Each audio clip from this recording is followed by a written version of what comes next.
everybody. Haha, we alive. Isn't that the line from Frankenstein where he looks around and he goes, "It's alive!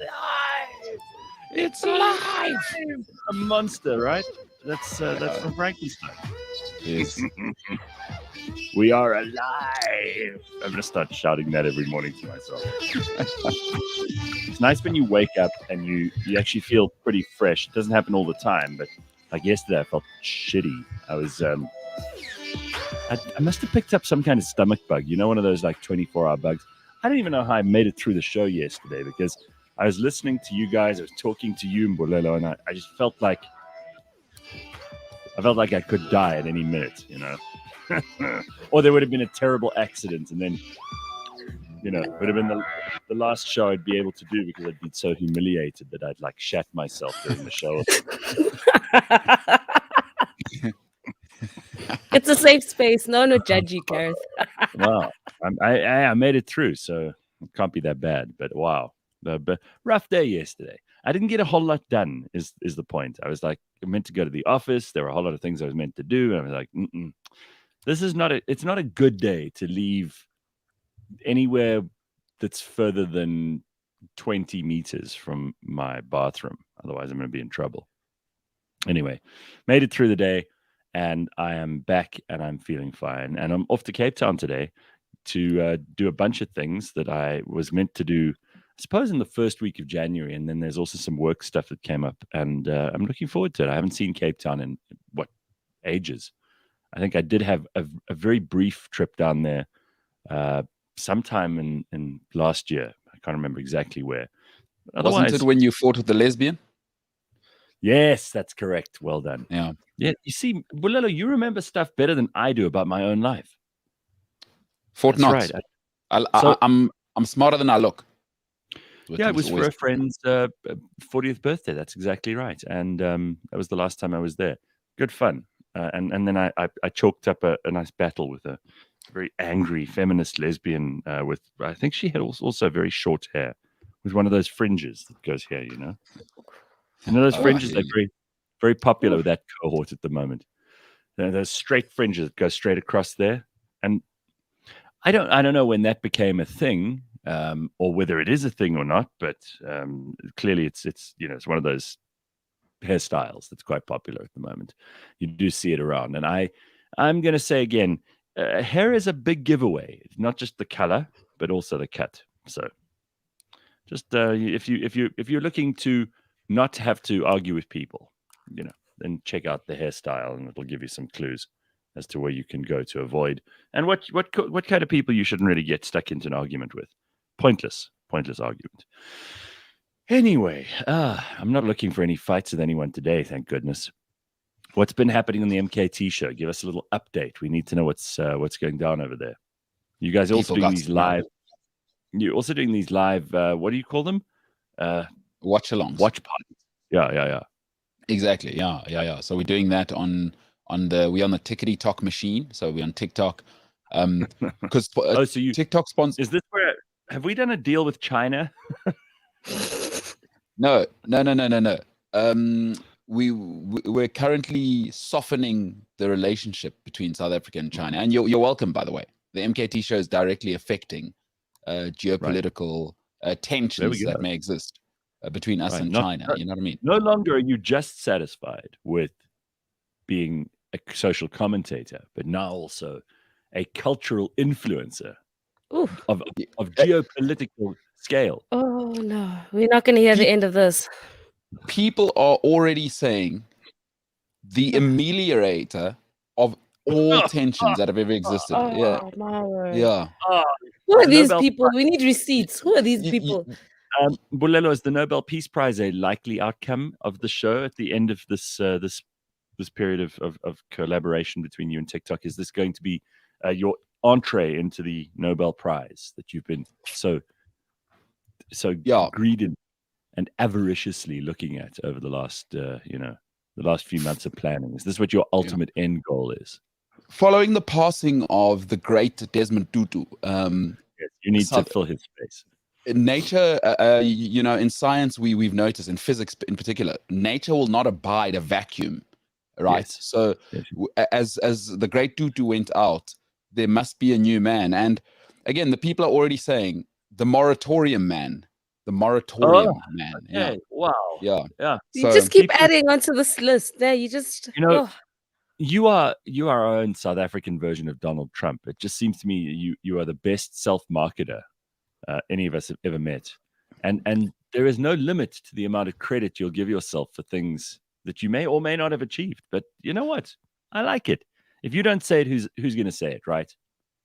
Amen. I mean, the only limits to what I'm capable of is the hours in the day. If I had more time, best you believe, you know what I mean? But I'm limited. Well, I'm happy to hear it. Yeah, I'm happy. So okay, yeah, so watch-alongs, and then Friday we'll do Ivory Coast, Algeria, which is a big game, and then next week join us for all of the knockout games. Come and subscribe on TikTok. By the way, and it's just like this. I mean, I'm not that I'm watching all of this, but there are some countries that are doing pretty well so far already, and that you might have some hopes for. And who are you excited about in this AFCON thing? Well, I'm supporting Cameroon. Because obviously I'm the host, they're the hosts, but they are terrible. But exciting at the moment is Morocco. They're doing the business. Morocco, an efficient machine. They look really well coached. They look professional. They're the most professional looking outfit of everybody I've seen so far. Yeah, very terrible kits though. So terrible kits. I don't know who's designed Morocco's kits. It looks like a school uniform, but very, very cool. Well, I look forward to seeing what you guys get up to over the next few days. And I think it's going to get better and better. So stick around. And if you haven't tried it out yet, go and subscribe to the MKT show and see what they're up to. I mean, I think if you don't go, you'll miss out. There's lots of exciting stuff going down there. And you, Simpiwe, how are you? What's been happening in your world? I'm good. I'm all for just minding my own business. That's what I'm up to. You don't mind your own business. You get involved in your own business. Oh my God. What a lot of rubbish. You know everybody's business. It's not my fault that people trust me and they want to open up. I have such a welcoming face. Right. They confide in you. That's yes, But it's what you do. It's what you do with that information that is your fault. That's the only part that, sometimes, oh yeah, sure, your mouth is sealed, your lips are sealed. Oh yeah, I'm sure everybody's like, I just know Simpiwe, I can trust her. The drawbridge falls down and all the stuff spills out. I will say this with my chest: I am way better than Mbulelo. Okay, you tell Mbulelo one thing, I promise you, 300 people will know about it. He would have spoken about it on the show, on his show, like everywhere and anywhere. I'm more like, girl, I got you. Oh, this is what you're going through? Damn, Sway. Right. Woo. All right. That's a lot. But are you talking about anything in particular, Simpiwe? Are you mentioning anything in particular, or is it just in general that I'll say stuff? No, in general, you that guy. You're that guy who just like, if someone's like, hey, this is what's going on in my love life, best believe everybody will know what's going on in somebody else's love life. Let me ask you guys a question quickly. Okay, so I've got to travel today, and it's a 2-hour flight. And I was wondering, because there are two schools of people when it comes to flying. There are those people who feel like they need to dress as if they, are doing something important. In other words, they dress up a little. So when you travel, you look, sharp. You don't have to, wear a tuxedo, but you have to look sharp. And then there are those people who dress like slobs. They wear whatever's comfortable because they don't really care what they look like. And neither is necessarily right or wrong. But what do you feel? Because I'm not going to dress up, but you can either be a little sharper or you can be a little more like like you're at home chilling.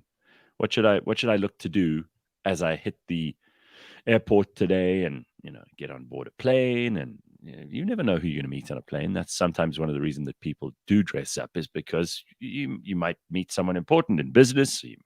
What do you recommend? Bulelo, do you always travel looking sharp, or do you sometimes wear, whatever's comfortable? I don't think I've been called looking sharp. Probably I went to a wedding and I wore a suit a while ago. But I mean, you've seen, I wear tracksuit pants to work every day. So I'm maybe the worst reference for anything in the world, because I don't really have a swag game in that sense. I'm all about, am I comfortable? You know, so I don't know what that says about me, but I just want to be comfortable the whole time. I'm like that sometimes, and then sometimes I can pull out the good stuff when I need to. What do you reckon, Simpiwe? You think it's important?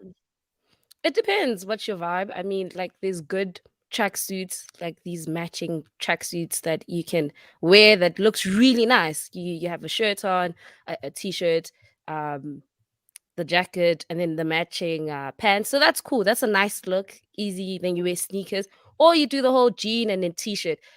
I don't understand why you're trying to do anything else other than that. Like, guys, go home. Oh, you reckon? Okay, so more than that, you're doing too much. You're doing way too much, because at the end of the day, all you're there for is to put your things, in the airplane and then go to another destination. You know what I mean? Like, you're not there to be like, hey, everybody, look at me. No. You need to go somewhere else, and where else your next destination is where you're gonna have all the fun, and you can show off your bikini and you can show off whatever you're gonna do. So at the airport, just look decent. That's it. Right. Yeah, you can't. I don't like to look too. I don't like, for example, I don't think I'd wear slops and like a raggedy ass old t-shirt. That I'm not talking about. But you still want to look smart, but there's still a line somewhere along there that you've got to do. And I wouldn't wear, like shorts and slops and stuff. I'm not going to look like I'm just heading down to the pool at the hotel. But there are people who say, for example, that if you don't dress up, you may not be taken seriously. And, at the airport, people are always trying to find out where they fit the pecking order, as they do on the plane.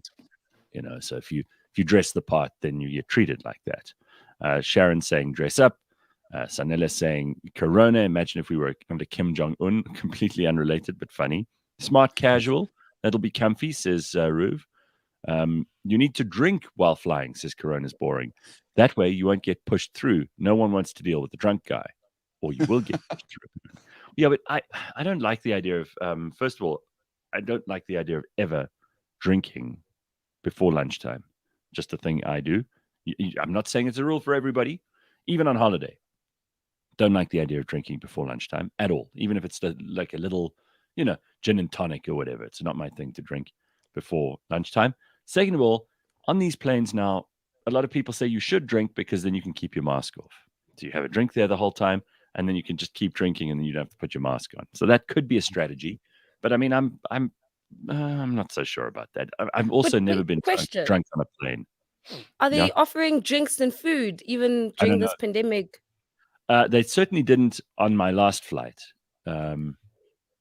So I'm not sure if they're going to be doing it this time. Robin says a suit. I mean, that's a little bit over the top. Yeah, where are you going? No, why? No, that's too much.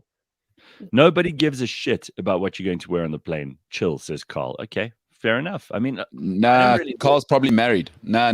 Carl, relax. That's the thing. Everyone's looking. Yeah, no. Carl's married. Let me tell you something. Your clothing is an extension of yourself. It is a billboard. You're a walking billboard at all times. People are always communicating to you. It's just whether you're willing to listen. So you're always telling us what you think of yourself. Right. And I've told you, it starts at your physical to what you wear. I'm over here just going, I've given up. I'm just wearing tracksuit pants to work, whatever that says.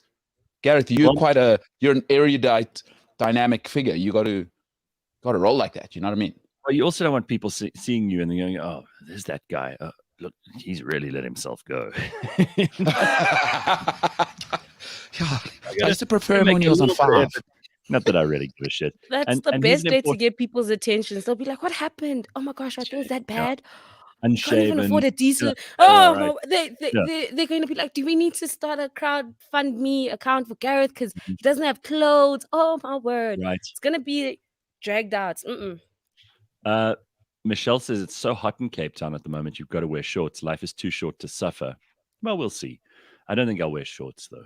I like being comfortable in an uncomfortable situation, says Dude69. Loose track pants or shorts with a T-shirt. It's interesting how humans, we have these different scenarios that we have to dress for. And, there are those people who get dressed 3 times a day in different outfits for different things.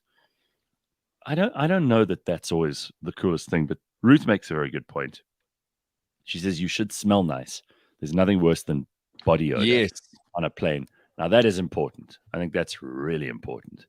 So almost inconsequential what you wear. Smell nice and be comfortable. But don't look messy. See, we've got a lot of conditions coming in here now suddenly. And different people have different ideas of what those conditions might be. Bloody Marys and mimosas are acceptable before lunchtime, says Mandia. Yes, honey. Okay. Yes. You It's agree 5 with o'clock that? somewhere in the world. When you're on Right. holiday, Okay. it's 5 o'clock somewhere in the world. You are a glass of a good mimosa. Oh, yes, honey, for breakfast. Then you have like nice lunch afterwards. Yes. Only when you're on holiday. Anything else, I'm judging you. Like if you drinking during the week, I'm judging you. Why? Why isn't it illegal to wear slops and open shoes on a plane? Like it's one of the most selfish things in the world. Yeah, I'll tell you why open shoes are usually a problem is because so many people have horrendous looking feet and toes. And you are on the plane and people, I don't do this, but some people do. They put their feet in bizarre places. And if you end up sitting next to them, you have to look at those goddamn feet of theirs. Not nice. Yeah, they'll take their shoes off. There's these monsters who just take their shoes off. Just like, what the hell? No. Like, I don't mind feet or whatever, but it's like, what the hell are you doing? Because what if your feet smell? Like I've been with somebody where... That's disgusting. And by the way, Crocs. Someone mentions Crocs. Oh. Yes, leave them at home. Yes, leave them at home. I don't know why people... Guys, I actually walked into the store, right? Because a friend of mine wanted Crocs, and I was like, you know what? It's not for me, but let me try be a good friend, right? Let me try be a good... I walked into that store, and I was really like, oh, Lord, have mercy. And I looked at the price tag. The price tag was $7.99. What? Excuse me? I could buy a decent pair of sneakers. Nothing fancy, but I could buy a pretty good pair of sneakers for $700. Oh, hell no. I walked out and I was like, I'm not doing this. This is a trap. This is a lie. Get behind me, Satan. So to people that have Crocs, shout out to you. I don't know how you do it, but leave those things at home. Leave them at home. If I ever have a pair of those, and I'm judgy beyond belief about Crocs, right? I would rather that you wear a pair of like slops around me. I'd rather have that than Crocs. Crocs are revolting. I don't know. They are revolting. But there's a new level. The guys who made those have made an absolute fortune. Who knew that creating one of the world's ugliest pieces of footwear would turn you into a multi-millionaire? I'm all power to them. All power to them. Couldn't agree more. But there's a new level of douchebag, certainly in the area I live in, because Crocs are... There's a little bit of like, we know people hate them, so we're going to buy them now. Some people will do that. They get into that zone. But there's a new disgusting person around. Who? They're called the Birkenstock wearing people. Oh my God. Do they not think they think they've brought Jesus back and washed his feet, these Birkenstock people. Oh my God. Stop wearing your Birkenstocks everywhere. Generally, that cork kind of surface makes your feet smell because it doesn't really breathe. So, Birkenstock people. Oh my God. Just describe here. Those of us who don't look at these things all the time, but what does a Birkenstock look like? So it's your open slop, your classic slop, but it's got the sort of the straps. The double straps over the top. Yes. Yeah. Okay. And then it's got a cork. It's kind of like a cork bottom. Yes. You know what I mean? And like it's usually like I've seen couples do the Birkenstock thing now. Just sipping that coffee of hers, going, no, don't know about those. No? I'm judging in my head. I'm just like, guys, can we just no? Certain things need to be banned in life. That's one of them, and Crocs. Oh, that's what they look like. Right? Oh my God. Like I've got a lot of douchebag to me, but that is next level. Those Birkenstocks. Shoes you're not allowed to wear in 2022. It is that and Crocs. Please, guys, let's respect each other. Let's love ourselves. Let's do better for ourselves and our feet. Okay? If you care about your feet, please don't do that. Don't wear those. Right. Okay. I'm with you. I agree with Simpiwe. Let's leave that alone and move on, shall we? There's lots to talk about this morning. We When did we go from making fun of Crocs to it being a fashion item? They were only for doctors. Now everyone is flexing with them, says Luzanne. I suppose we haven't finished talking about them yet. Woolworth's version of Crocs, says Nick. That's what a Birkenstock is. By the way, there are some kids going to grade 1 today and starting school this morning for the first time. Obviously, there were a lot of people who started school last week already. But if you are, if you're sending your kids off to school today, good luck. Very, very exciting stuff. I saw a couple of people saying that they've got kids going to school today. Ooh, that first day of school. Oh, I said it the other day on the show, but one of my favorite things about going back to school was that new stationery. Oh, I just loved it. Your new books, your new little pencil case, all your pencils in it. I do love that. I used to love shopping for stationery. And even if it's just, that brand new little eraser and pencil. And I don't even know if people use that shit anymore because these days, everybody's on iPads and God knows what else. I also had this conversation with some people over the holidays, but my handwriting has deteriorated. I still do write occasionally. I write actual notes and letters. I mean, you guys have seen in meetings, I keep little notebooks and things, but I don't think I'm nearly as good at writing by hand as I used to be. Yeah, by a long 100%. way. I don't think I've got like doctor's handwriting, which is always atrocious, but I'm not great. Nah, I can't agree.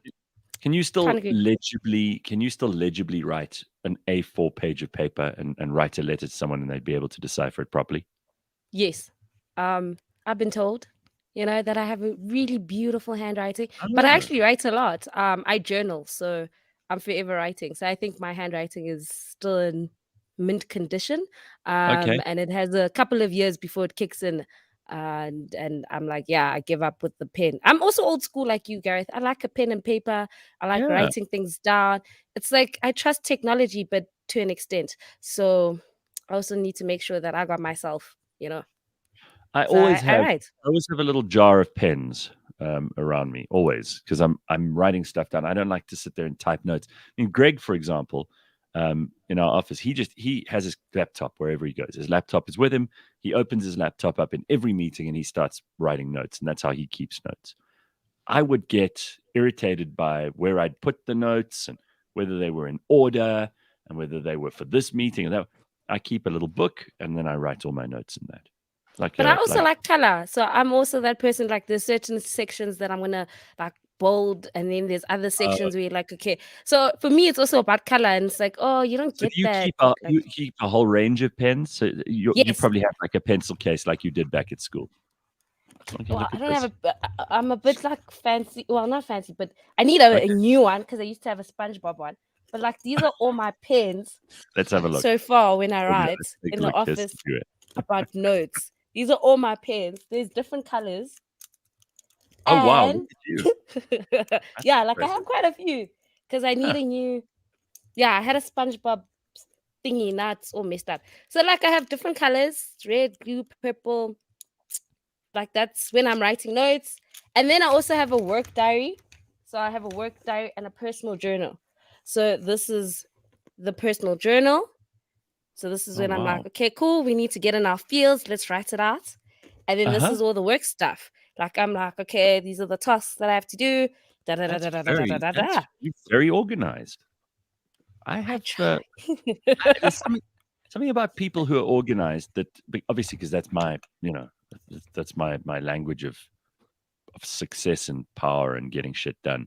I love organized stuff. So if I looked at someone and they had notes and they had them neatly sort of written in the one corner and who's in the meeting on the other side and these are the main points and I love that.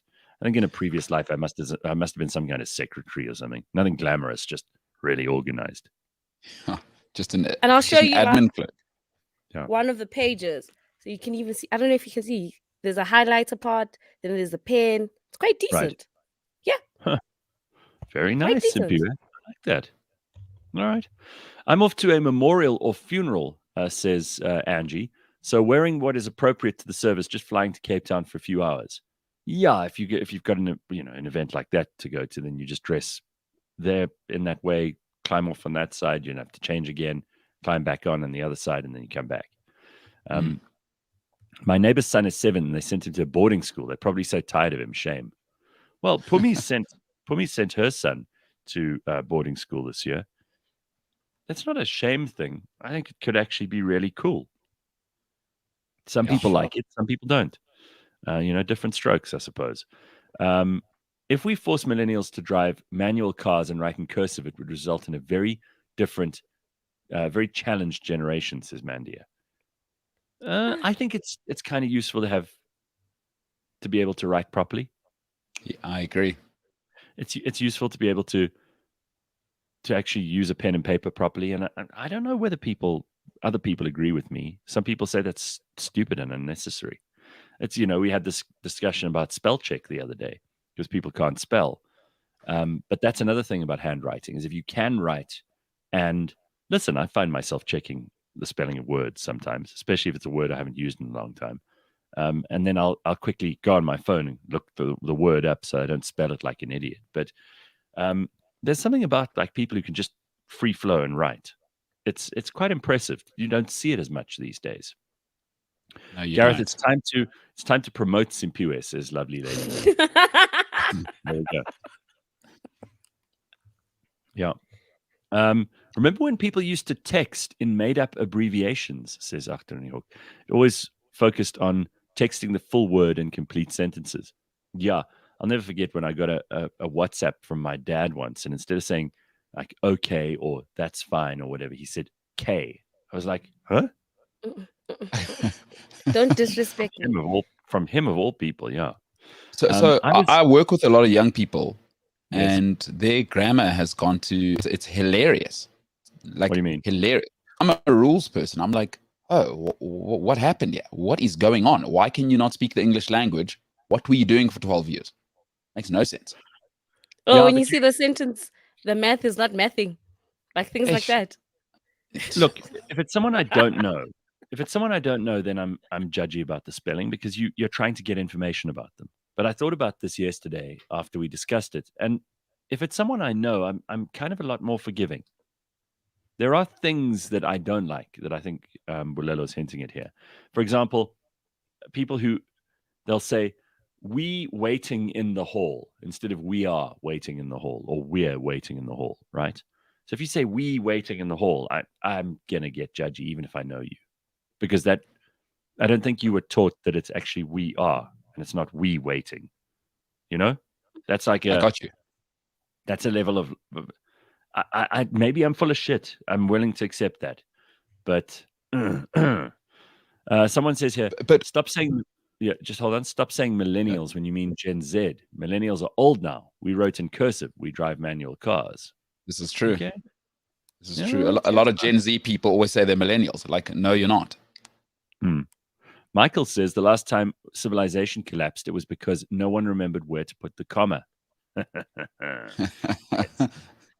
Yeah. Yeah. That's and true. Then people don't know how to use an apostrophe, by the way, just so you know.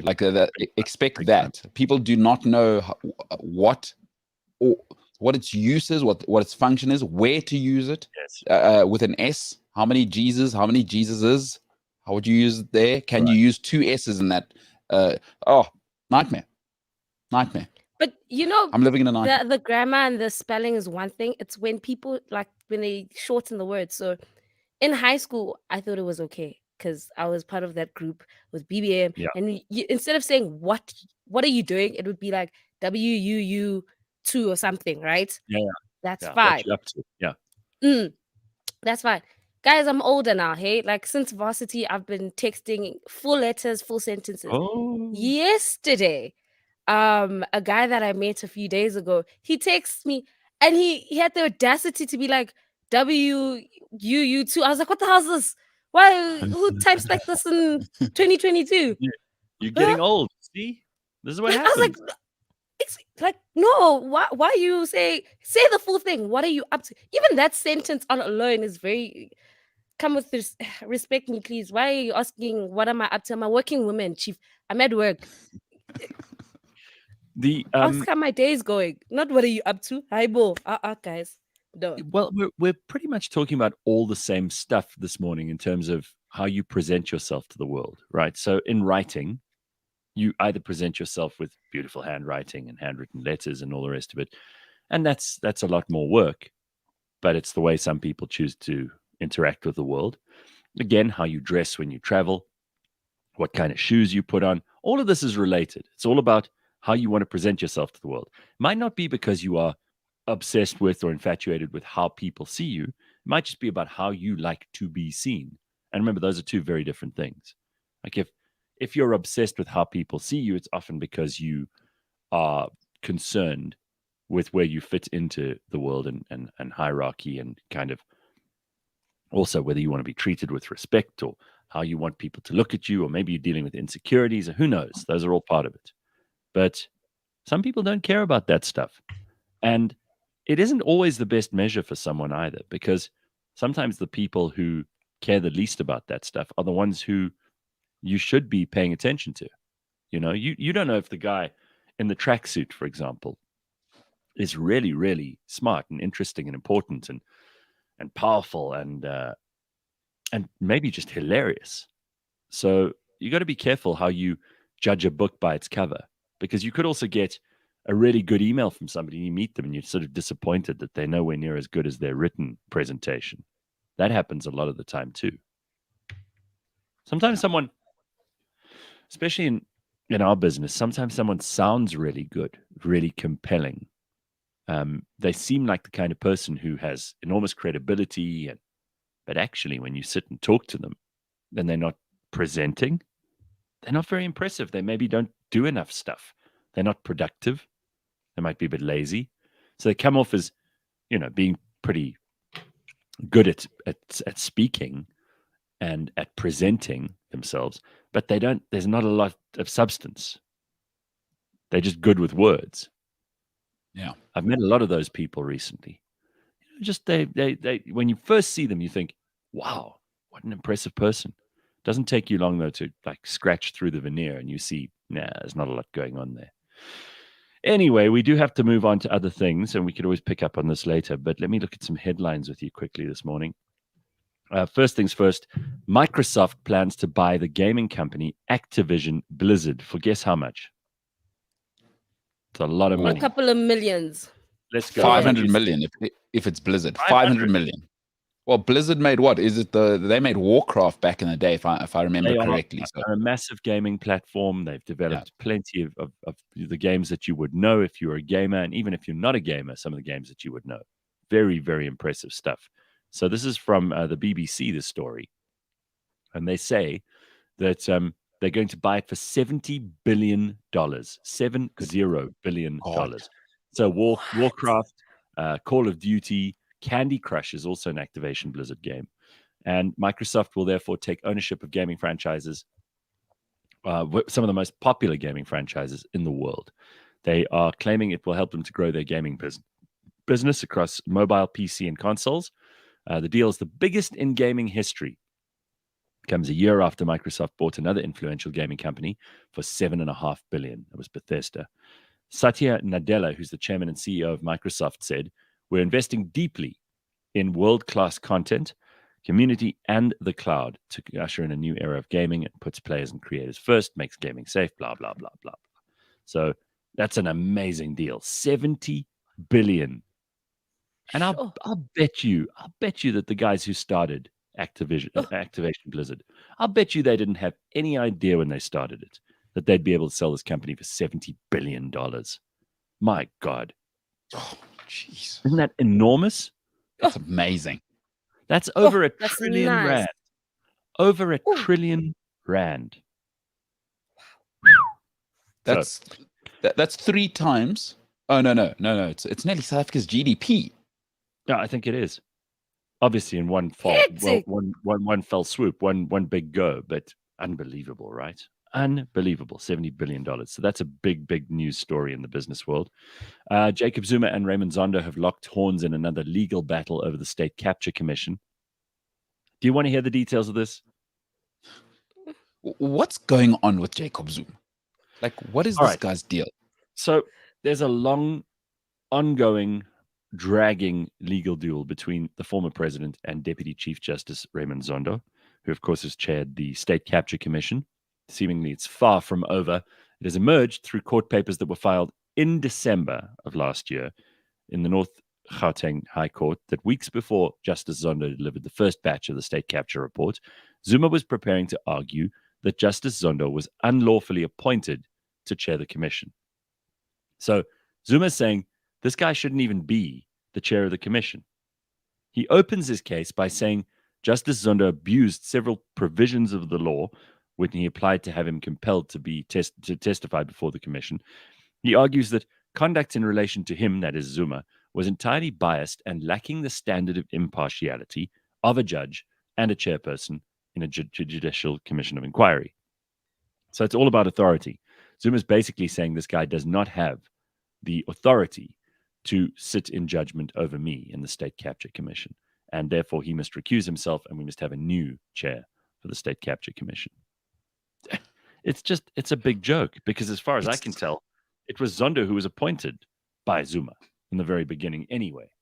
So does that mean that you appointed him incorrectly, but you've only realized it now? It's because he's not playing ball. That's why. That's exactly So he must right. go. Right. There we go.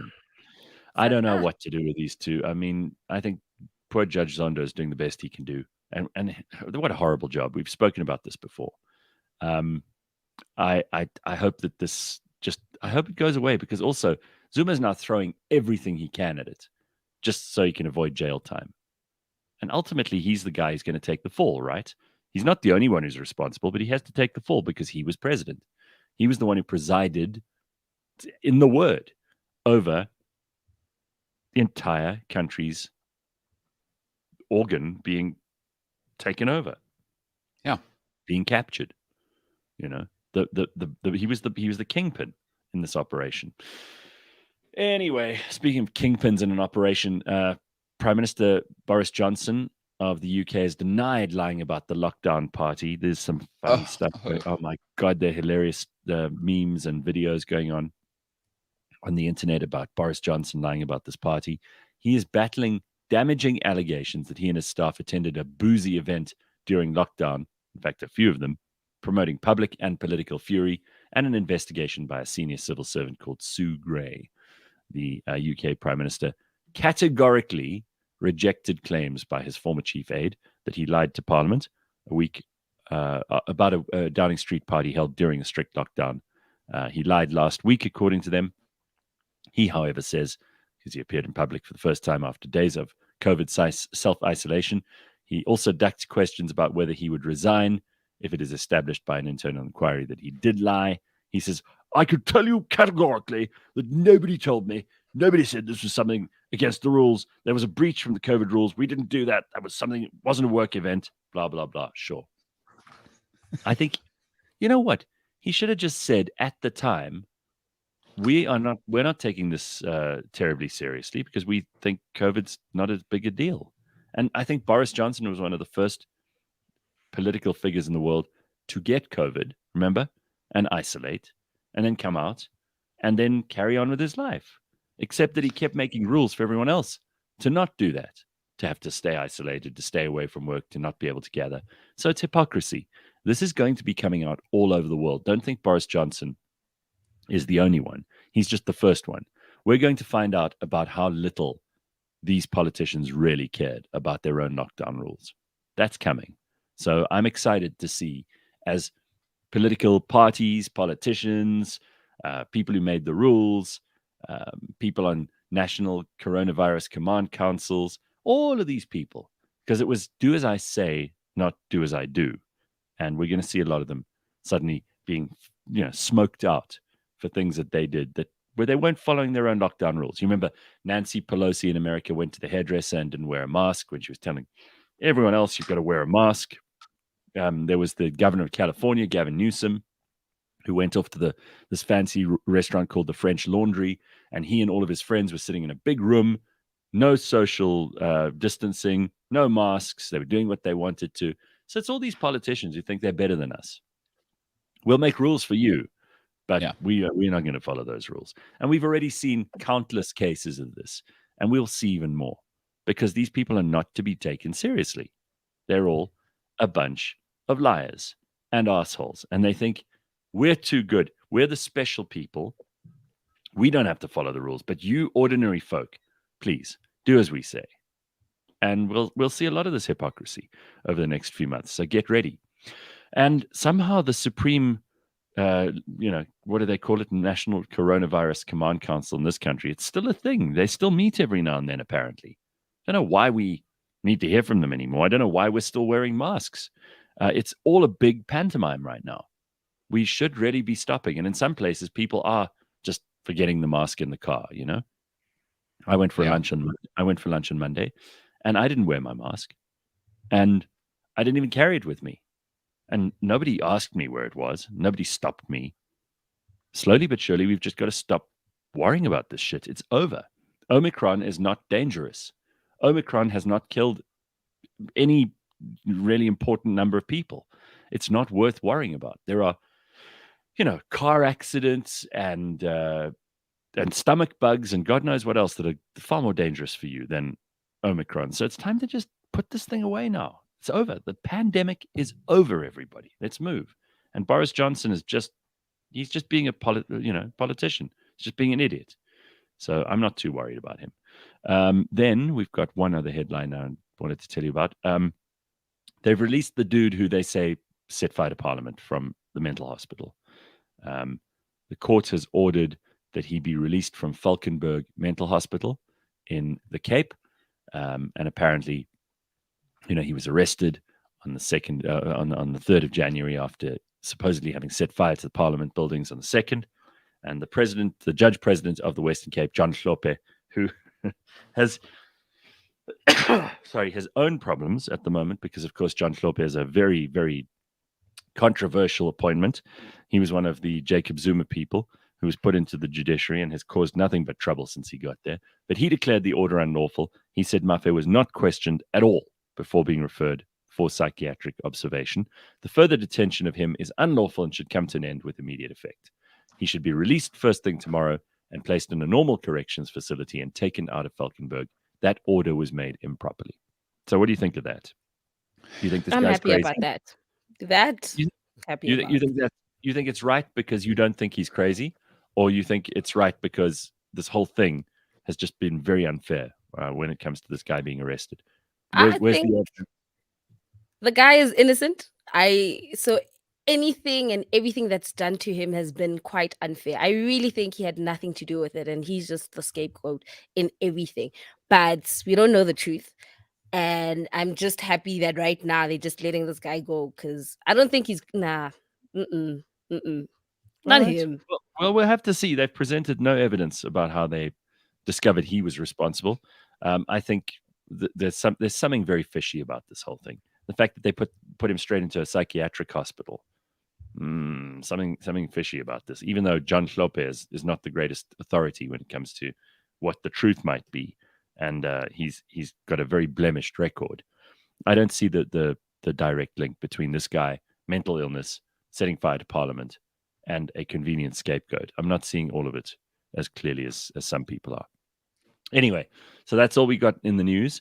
It is time for us to direct our attention at something that we haven't spoken to in a whole week, but it feels like, again, so much has happened. So we've got Sean Sanders on the line with us now. Hey, Sean, how are you doing? Sean is, of course, with Revix. He is the co-founder, CEO of Revix. Revix has had an incredible couple of years. You guys have been scaling up in enormous ways. You've offered all kinds of things. In the last year, pretty much every week we spoke to you, you were offering something new in terms of what was available on your platform. And I know this is going to be a good year for us because crypto is just going to become more and more important in the world. There's no doubt about that. It does, however, move around quite a lot. And this time last week, we were sitting in almost the same place, but it's gone up and it's gone down in between, in a quite dramatic fashion. Is there anything to worry about, first of all? Because that's the first thing anybody in crypto asks. What should we be doing? Is there anything that we need to have a knee-jerk reaction to? Obviously, you're going to say no to that, Sean. But we're at, what, $41,700 odd a Bitcoin? Morning, guys. Thanks for having me on again. Gosh, I mean, what kind of week would it be if you didn't see a bit of up and a bit of down, right, in the world of crypto? Because at the end of the day, this is a truly free market, right? I mean, you don't have big central banks buying into the crypto space yet. And I think that's the opportunity as well. It is still this nascent asset class. A lot of sort of fund managers and stuff haven't come around to actually investing in this asset class because of the volatility. So there's this kind of a good side to the volatility, which is that it is an opportunity. And then there's the bad side because, you know, if you get the market timing wrong, you can lose a fair amount of money. I mean, we've been incredibly upfront about that throughout the years that we've been with Cliff Central, just saying, remember that this is a very risky asset class. Like, you don't go into crypto and invest your life savings. That is silly. But not to have exposure to the fastest growing investment category of all time, that to me seems silly as well. All right, let's get into some specifics this week because I think, you know, we've done a lot of kind of general and very interesting stuff around crypto over the last couple of months. But let's talk about Cardano, because Cardano is one of those that you offered right in the beginning. And it had a bit of a lackluster run for a short while. There was not a whole lot happening. And then suddenly Cardano's the talk of the town this week. Why? Oof, that's a great question. So I'll get into that in a moment, but it seems like Mbolelo is wearing the Cardano top today, actually. It's like that blue, I don't know if that was planned, but it seems like it. Yeah, I was hoping you'd swing me some, Sean. It's Inception, you know what I mean? It's tough times. Yeah. No, I like it. I like it. Okay, so Cardano. So just for reference sake, Cardano is up about 20% over the last 7 days. 290 odd % over the last year. And I mean, a lot of people that hear about Cardano, it's the same as Solana or Polkadot or, you know, all these up and coming cryptocurrencies. But it's just important to remember cryptos are software, right? And you had Bitcoin, which is sort of the V1. It was meant to be a way to transfer value from one party to another. So payments focused cryptocurrency. And then you had the emergence of Ethereum, and Ethereum was meant to be a smart contract focused cryptocurrency. So you could build little applications on top of this blockchain network. And then third came the likes of Cardano, Polkadot, Solana. And what Cardano is really looking to do is to solve the challenges that the other networks were facing. So if you think about it, scalability right now amongst blockchains is actually terrible. And again, you have to sort of interact with blockchains to see this. But I mean, it costs a lot of money to utilize the Ethereum network. And I mean, unless you're playing with a really significant sum, it just doesn't make economic sense. Because remember, with cryptocurrencies, if you make a transaction of, say, R1 million or R2, it costs you exactly the same. So unless you're playing with really big numbers on Ethereum, it becomes just economically unfeasible.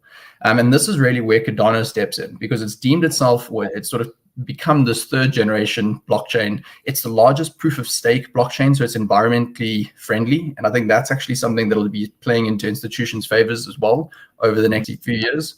And I mean, yeah, it's the fourth largest cryptocurrency. It's got a market value of $49.2 billion. Just looking at a South African sort of context, that's about 2 times more valuable than MTN, about 3 times more valuable than Standard Bank. So I mean, this is a cryptocurrency that's got a lot of value behind it.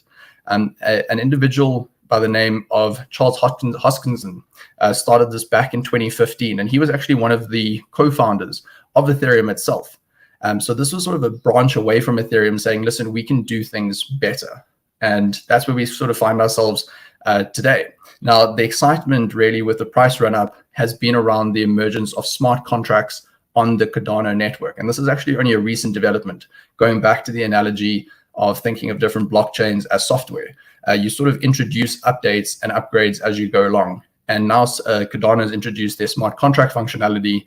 And I mean, just the success of this, I mean, we're still in very early stages really, but the success of this really seems to be that the transaction fees are so significantly below that of Ethereum.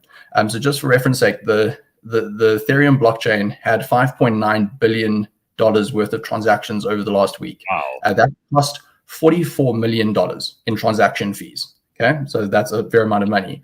Cardano's transaction volume was $5.3 million, right? So, $5.3 billion with a B. So just a little bit less than Ethereum, but it costs 600 times less. That is really the big opportunity. So it just costs $5.6 million in gas fees. Now, that's really the opportunity here. That's why people are getting excited about this, because all of a sudden, Ethereum's been sort of a victim of its own success. It's done so well. It's got so many people and developers and all the rest sort of building and interacting with it that it's become congested. And now these other blockchains, the likes of Cardano, are sort of emerging and really challenging Ethereum's dominance. So over the next few years, you're definitely going to, and months and weeks and everything else in between, you're going to be seeing a lot more of what's been happening on Ethereum happen on Cardano. So the emergence of NFT projects, the emergence of decentralized finance or DeFi projects, the metaverse.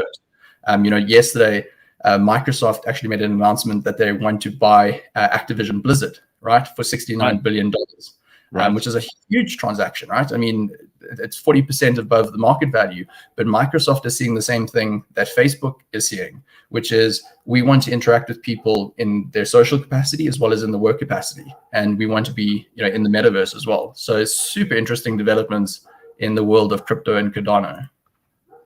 That's amazing. And yeah, we are talking about enormous amounts of money that are being moved around from here to there. And if we can find ways of lowering those transaction fees, and if cryptocurrency is the way we do that, particularly one like Cardano, then you should get in. And what I would suggest to you is to sign up to Revix for free if you haven't already. Verify your ID, add funds, select the bundle of your choice, and you can also buy individual cryptocurrencies or anything else that you're interested in. Go and look at the range of products available to you on Revix, REVIX.com. And you can always get hold of Sean and his team there as well. They've got all the people that you need to answer your very complicated questions, because there are obviously some things that we can't get to on the show, or they're very particular things that you need help with. They will help you. Right, Sean? Great, guys. Thanks very much. Have a really good week. Nice to see you, Sean. You too. Cheers. There we go. Sean Sanders, Revix.com. And if you haven't been on there before, go and check them out. I've got a little portfolio on Revix. It makes me happy to go on there when things are really good and see how much it's accumulating in terms of value. And it's also kind of scary sometimes, because you hear about terrible things going on in the market and you go and look and you go, oh, okay, I'm still all right because it's diversified. Nice. Very, very good. All right. So there's all of that to look forward to. There's plenty more to come on the show this morning too. Let me just tell you, this is quite interesting. You know our series Beyond Madness?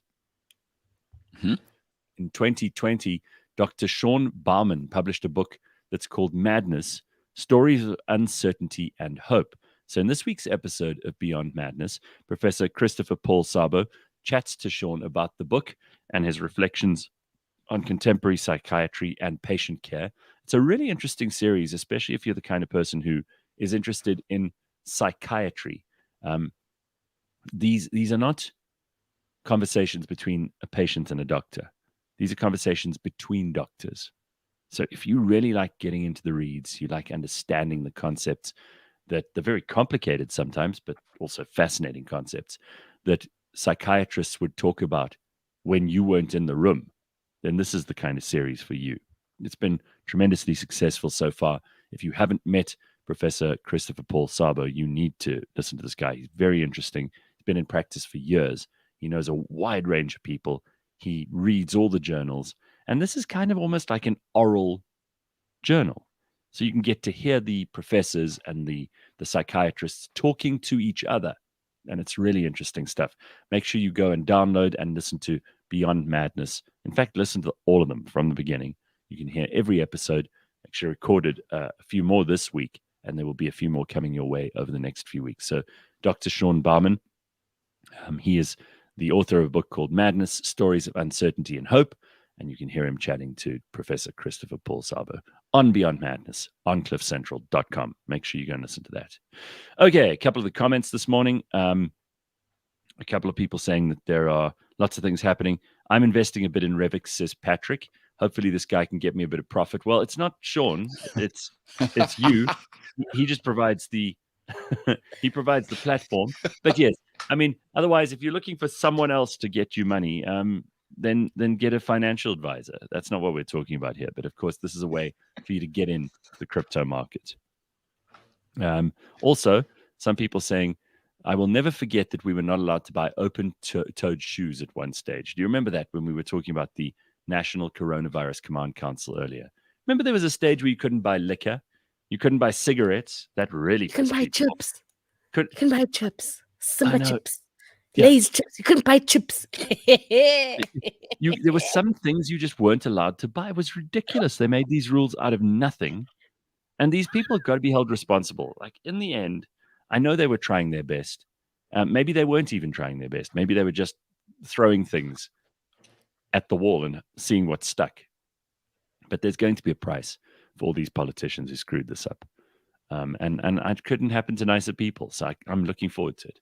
I'm waiting to see who's going to be held responsible for the stupid and terrible decisions that have been made after the last, ridiculous 2 years. And it has been ridiculous. We've got an episode of Blind History on the way in the next hour, so stick around for that. And a whole lot more. CliffCentral.com. It is a Wednesday morning. Back in a moment.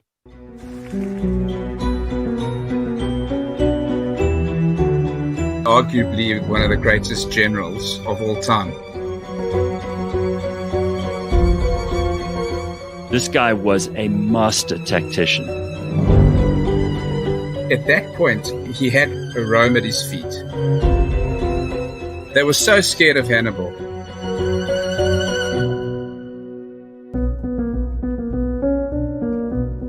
Now listen, he was extraordinary, and this was probably the height of his power. That's where he brought in the biological warfare with the snakes.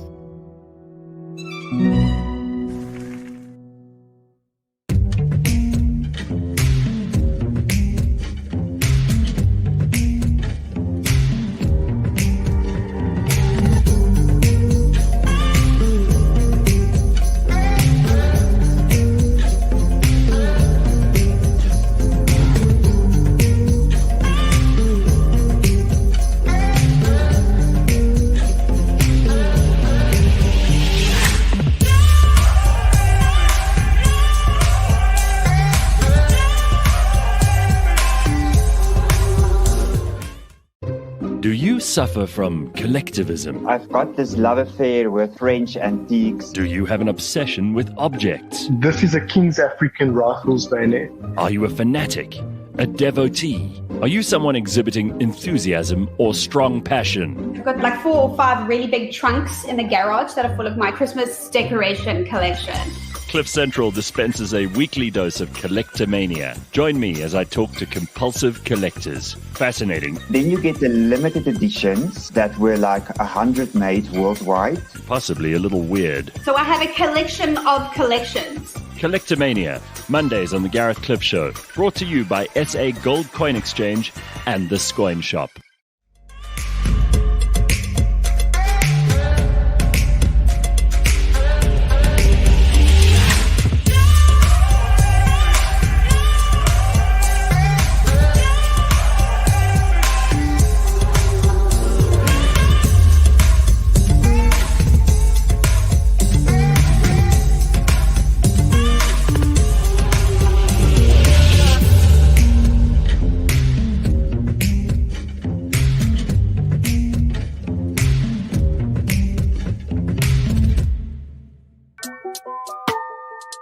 Yo, I put it like wow, this that sound. These oaks don't work hard like me, I hope they know by now.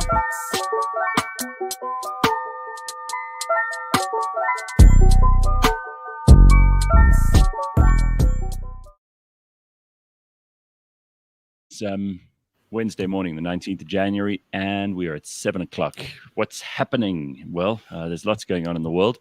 Very, very exciting big deal between Microsoft.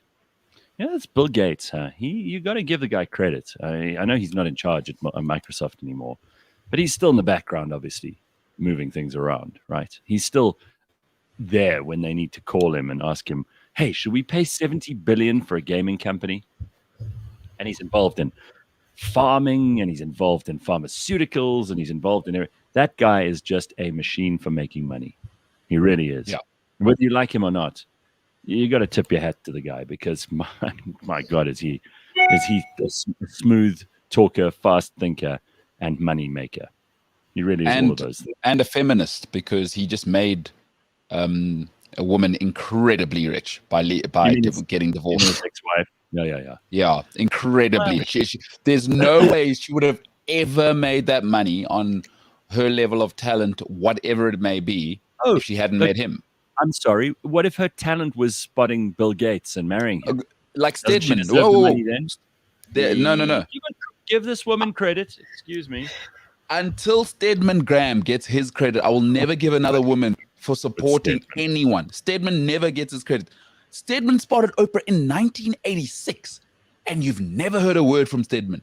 He even lets Gail sleep in the big guest house room, whatever's going on. Stedman Graham is the greatest spotter of talent in the history of mankind. It's just unbelievable. So until I hear Stedman is the rock behind Oprah, I'm not giving anyone else credit. Shout out to Bill Gates. Really?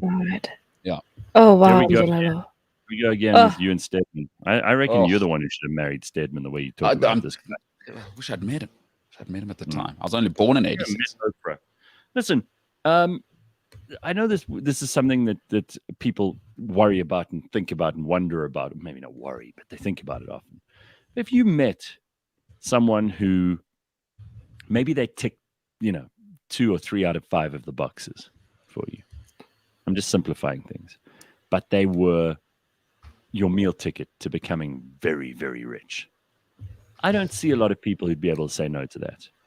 I know if I met somebody and let's say, she's the heir to a huge fortune, I would never, ever have to work again. But maybe she wasn't the most attractive to me, or let's say I didn't really get along with her. Like she maybe we didn't get each other in terms of sense of humor or what those things that we discussed yesterday with Naban. I would still do the deal in terms of the get married, get the money, get in there, see how long I could last, like a rodeo. But how rich are we talking? Like $4 or $5 billion? No, big. We need to. You mean like big. That number? Yeah. No. Then come on.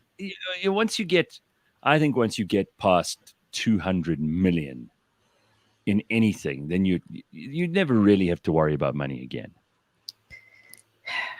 Guys, let me plug you to the game. Something I was brought up with. It's a saying that my grand always says, which basically translates that the looks of a man is in his wallet. There's no ugly millionaire. There's no ugly billionaire. There's no ugly trillionaire. What do you mean? There's none of that. Have you seen Jay-Z? Did you see his wife, Beyonce? Guys, come on now. Like if you got a couple of zeros behind your name, I'm sorry, you're not ugly anymore. You actually a good-looking guy. I'm like, oh hey, how are you? Let's talk. Okay. Come on now. I like that. Yeah, game, yeah. No, There's no ugly millionaire, guys.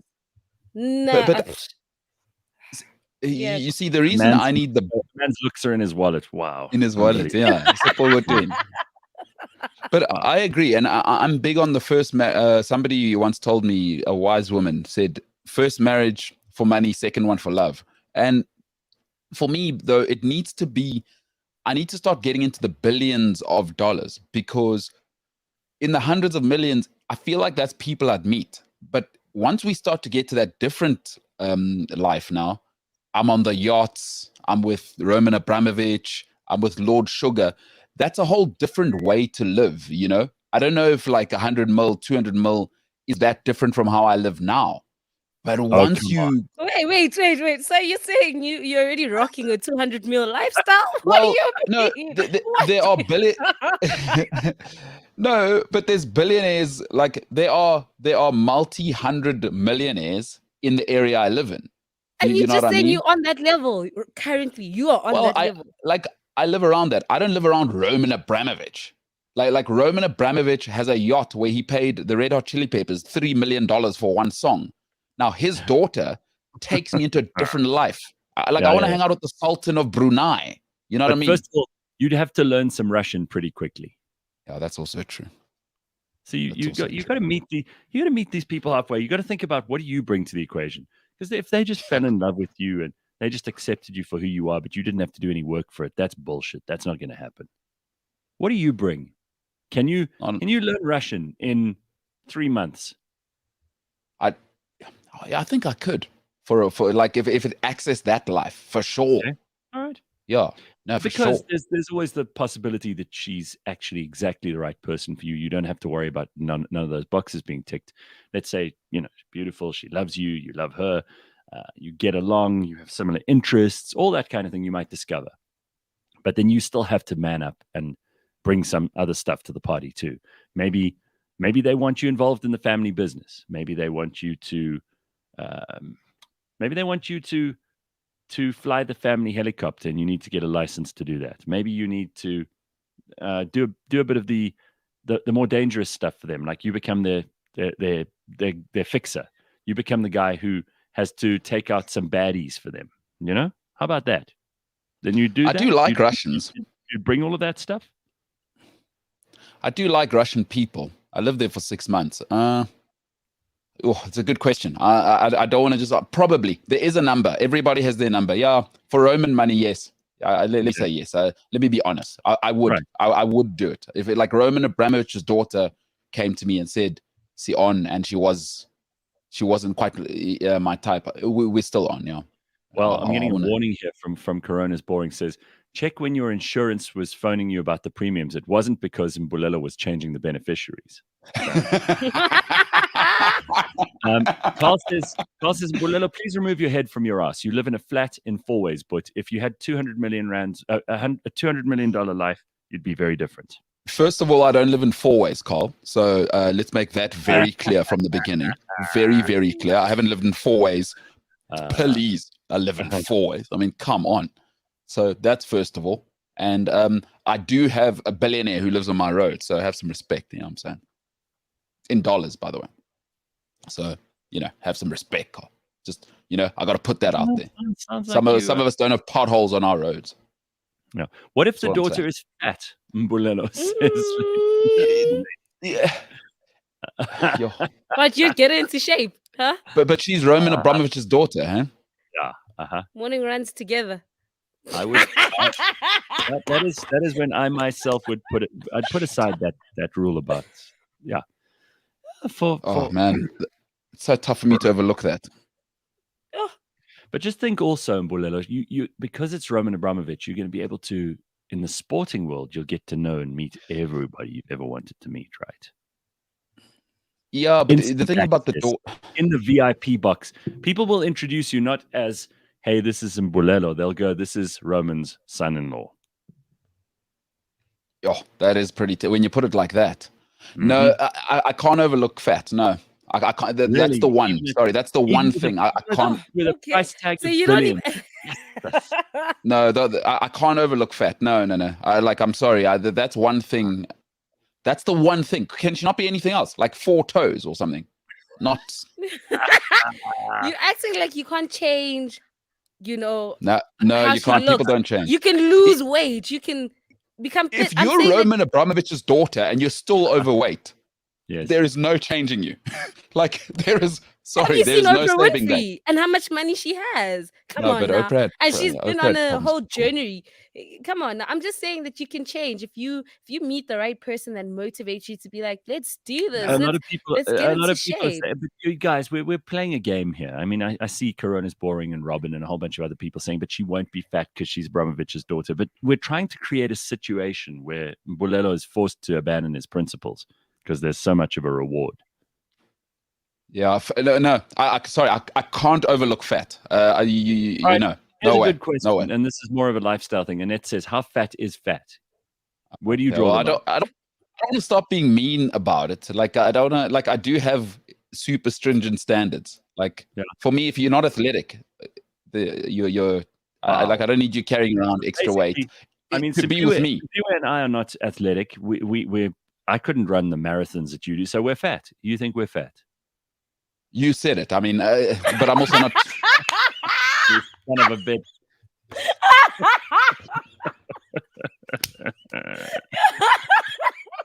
Son of a bitch. How do you like that? All right. Okay. We see you now, Mbulelo. Shame, man. We see what we're dealing with. Oh man. All right. Other stuff we've got to move on. We got to have. Actually, made me anxious there. Like you I had to make a real decision. Like, I wonder, because I started thinking, how fat is she? Is it just maybe her diet? Could I change her diet? Like in my mind, I was just running through the things.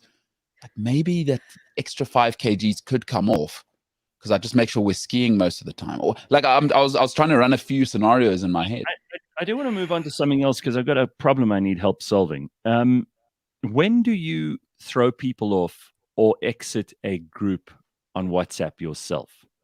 Let's say there's a group of your friends. You've been on there for a while and it's not necessary for you to be there anymore. There's too much going on, or there's too little going on, or there's someone who's a lurker on the group. You know, in other words, they've stopped interacting for about a 3-4 month period. You don't really need to make a big deal of it, but you should probably just remove them from the group. Is there a protocol that you should follow to do this? Does it matter? Are we being super sensitive about it? Because some people just really don't care. Like, for example, if you take me off a group, I don't care, right? I'm not worried about it. It's not going to hurt my feelings, especially if it's a group that's around a specific event. Like, let's say there's a birthday party coming up and everybody creates this WhatsApp group. Then I'm only too happy if you shut the group down or remove me or whatever. And even if the group carries on without my knowledge and people are even talking there and I'm not part of it anymore, that's fine. So I'm not sensitive, but other people might be. So is there a protocol you should follow? Do you have to warn people in advance? Do you go, hey guys, I'm going to be shutting down this group just to let you know. So I'm removing you one by one, blah, blah, blah. Is there a procedure that you should follow? And should you be especially careful of this? Or is it okay because people are going to be like me and they're not going to care?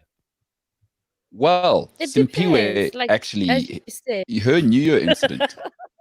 Yes. So Simpiwe's New Year's incident, where she was the only person who got kicked out of a New Year's party, started with this. So maybe Simpiwe is the perfect person to ask. You've come to the right place for help here, Gareth. So no, she had it happen online, and then she had the real world exclusion from the group. Oh she actually got kicked out of the group in the real world. No, she kicked out the girl who where there was the problems, got kicked out of a group that Simpiwe and the friends were a part of, and now it's coming out. I would imagine Simpiwe was probably a big part of that, of her getting kicked out. We didn't kick her out. Let's clarify that. She left on her own accord. Okay? All right.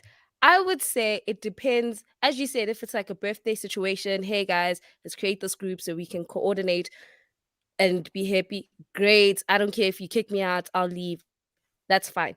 But if you guys are my mates, or it's a work setup, please tell me, like, say, hey guys, I'm either closing the group or I see that you're not as active, so I'm just gonna kick you out and I'll update you privately. I think that's just a decent thing to do. If you are like one of my close friends, and especially if we had the group for years, why are you kicking me out? Are we no longer friends? Hi, no, you need to explain. Like, explain to me what's going on, and then I'll be like, oh, okay, cool, that's it. Okay, all right. So you do need an explanation. I'm still not. Yeah, it's just like when someone leaves the group. Like, I'd like to know why you're leaving the group. If everything was fine, why are you leaving the group? Oh no, messages. I'm done with WhatsApp. Oh, okay, cool. That makes sense. It's the same way when you kick somebody out. Hey guys, you not an important member anymore. Please leave, or we're taking you out. That's cool. See, you just said it now. The line that I'm worried about is you're not an important member anymore. If you're disposing of somebody, if you're kicking someone out of a group, that's where I'm concerned that there needs to be a protocol. So if anybody has any suggestions as to how that you can navigate this properly, that's what we want to know. Can I ask for a little bit more information? Is it family? Mistakes. Is it friends? Not a family thing. Yeah. So there's okay, because the context is important. It's a friends group. It's a friends group. Oof. Is the person male or female? For years. No. So this is not like look. It depends. I mean, you might have. I might be talking about a group that's been going for years. In which case, I suppose people come and go, right? And that happens. So over the long period of time, it's going to look like nothing. But in that moment, you have to be careful to look after people's feelings, because you don't want to end up with someone feeling that they've been kicked out because there's an issue. And there really isn't. There are no issues here. We're not kicking anyone out. It's just that they haven't really participated in the group meaningfully for a while. So it's time for them to go. It's time. Male, female. Are they male, female, or will this give away too much? Yeah. Okay. So in the one case it's a female, in the other case it's a male. So I'm not really helping you to narrow it down. Does Why that would play you a narrow it down? role? Why would you? Yeah. Why would it make a difference? Because male and female people respond very differently to Okay. rejection. Trust me. Yeah. Explain. So you do see it as a rejection. Yeah. I mean, that's why the context is important. Like, if you're out and it's your friend, like, are they talking about me? You know, people view the world this differently. The final question for me, before I give you my opinion, are they in a relationship with anyone in the circle? So would it have effects beyond just, okay, this person's going to sulk for a while? No, not really. Okay. Then let's go. Yeah. Well, no. I mean, then like Peter says, who the hell cares? It's a chat group, right? I mean, he says this is ridiculous. Peter says, who the F cares? It's a chat group. Fine, fair enough. you see, that's what a guy would say. This Yeah. is why it's important that I ask you: is it a guy would say that? Yeah. No, but Mbulelo, Yes. I just think when it's just out of the blue, it's courteous to kind of give them a heads up. Even if you send them a private message to say, hey, I'm about to remove you from the group because of X, Y reasons. It's just a courteous thing to do. It doesn't matter if you're male or female. I have a friend, like we have a group where we have a friend who she doesn't ever respond to whatever we're talking about or whatnot. So she's no longer part of that group and she understands why. But we did tell her beforehand. It's important to just be courteous, to say, hey, Chief, you know, we see you don't respond to messages, so we'd rather send you private messages. Mhm. Then you can respond in your Okay. own time. So there are two That's different it. approaches here. I like Snae's approach. So Snae sent a really interesting tactic here. She says, I left my church group early in the morning while all the old people were sleeping. They didn't even notice that I left. That's you leave at 3 in the morning. If you leave at 3 in the morning, then you know what? Sometimes people won't even notice that you've gone, right? No, That but is we notice the magnificent. next day. We notice it That's depends how very active that group is. But we notice when you go back and you're like, who left? What 3? I'm already. Why did she leave? Who kicked her out? Guys, okay, I'm the worst person to have in a group because I always want to know what happened. Like, Yeah, you so like the I was. gossip. I need to. Why did you leave? Like, that's the thing. Why? I need to know the why. Oh, you left because you're unhappy. Oh, okay, sharp. But hey, you left the church group. They're gonna pray for you. You know they're praying for you, right? You know they're like, oh, Satan. Yeah. So Snae is going to be in trouble when they do find out she left. Here's the thing, though. I know that this sounds trivial and stupid, but I honestly think most friendships these days, apart from the times when you actually do see each other, which is maybe once a week, once every 2 weeks, once every 3 weeks, most of the conversation is happening in these groups. That's where the friendship lives. So I don't love it, but it is a reality. It's a fact of modern existence that most of your communication, whether it's a family group, a friend group, a work group, or whatever, with the people that are in that group happens online. It happens on the device. It happens in WhatsApp. So I don't want us to make light of this because, you just dismiss it. Like some of the comments are, oh, who cares? It's just a group. It actually is. It's kind of important and there are repercussions. And while people like Simpiwe want to know all the gossip, and that's absolutely right, because some people that's what they're in it for, there are also like real world implications for this. You have friends who will leave a group on WhatsApp and within a couple of weeks they've actually really left the friendship group. 100%. You stop seeing them. So it may seem stupid, it may seem kind of pointless and childish, and this is one of those things people talk about because they're getting together and they want to know how to deal with some bullshit online situation. There are actual real world implications to this. So I think that it matters. I mean, I just leave groups at random, right? I don't want to be on a bunch of groups. And then I do get people who message me privately afterwards, like Simpiwe might. And they say, hey, is everything okay? And I'm like, yeah, everything's fine. I just don't want to be in 100 groups. Otherwise, my phone never stops. That's all. But if I don't explain, if I don't tell them why, they do suspect, and people's imagination runs wild, in the absence of information. They make up a whole story like, oh, it's because this person said this 3 weeks ago. And they've got a whole explanation that's completely unrelated to the truth. Meanwhile, I just left because I didn't want another group on my phone. I've got enough groups. They're duplicates too. You're on this one, you're on that one, you're on that. I don't need you on the fourth one as well. But in your situation, one thing you got to do is, if it's like a friendship group and you guys are tight, the people who get to stay in, is you all have to decide about a response when that person asks, if that's a possibility. Because the last thing you want is 3 of you having a different response. Oh, no, I just think so-and-so. Like, you must all be on board. Otherwise, it can very quickly spiral into something. Do you know what I'm saying? Is whoever's staying in the group and you're getting rid of the other person, make sure that you guys already have it's just that whatever you guys are going to come up with, your PR line. Do not have 3 or 4 different ones. No, don't have 3 or 4 different ones. And also, sometimes somebody belongs in one group, but they don't really belong in another one. So you leave them out of that one. But then they find out about the other one anyway. They're like, oh, you guys have a separate group. Oh. Then there's hurt feelings. Yeah, that's when people are just like, wow, am I not good enough to be in both groups? Damn, Sway. Wait. Who was it? Wasn't it High Rob who was saying Gord and... Yeah, he and Gord and Ben deleted it? He was in his feels about that, I remember. Yeah, exactly. So you see people do take it personally. And he's a dude. He's a dude, Bilelo. Exactly. Cape Town dude. Cape Town dude, though. Let's... if you piss people off, says Nikki, they will remove you from the group. The result is less groups. Just saying. Yeah, but then you also piss people. Robin says, who cares, Gareth? Just leave. I do. This is not about me leaving. This is about like booting someone else off a group. And I'm not even the admin. So anyway, it's just something that's we need to figure these things out. You're not the admin. Then don't stress. No. That changes it. Oh, you're not admin. No. Unless I hate to be the person to ask this question, you have needle with this person, and it's on your mind that it would serve everyone best if they left. No. Okay, you don't have I don't think that much about it, really. It came up in the last maybe 2 weeks, and someone said something, and I thought, that's interesting. But I don't have to make the call myself.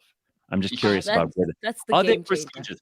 See, this is where humans need we need a guidebook. We need an idiot's guide. We need like step 1. Step 2, step 3, and you can figure out how to navigate this stuff, because we're figuring it out now on our own. Everybody has a different strategy. Sometimes it works, sometimes it doesn't. You got to be careful.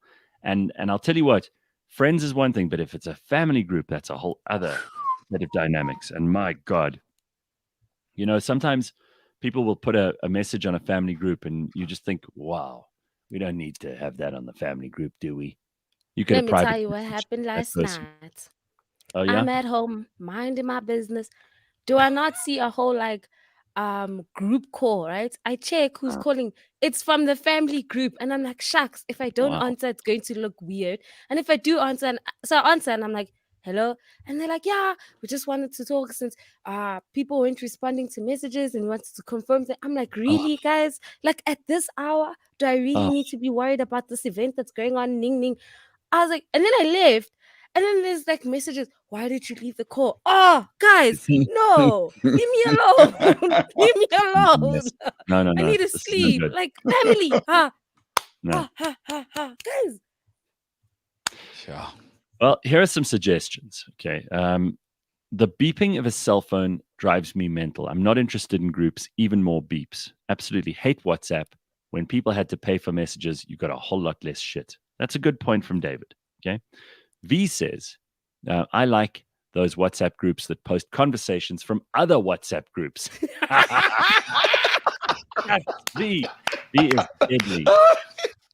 Jade says, start a new group with everyone else except that person. If they don't respond to messages, they probably won't even notice.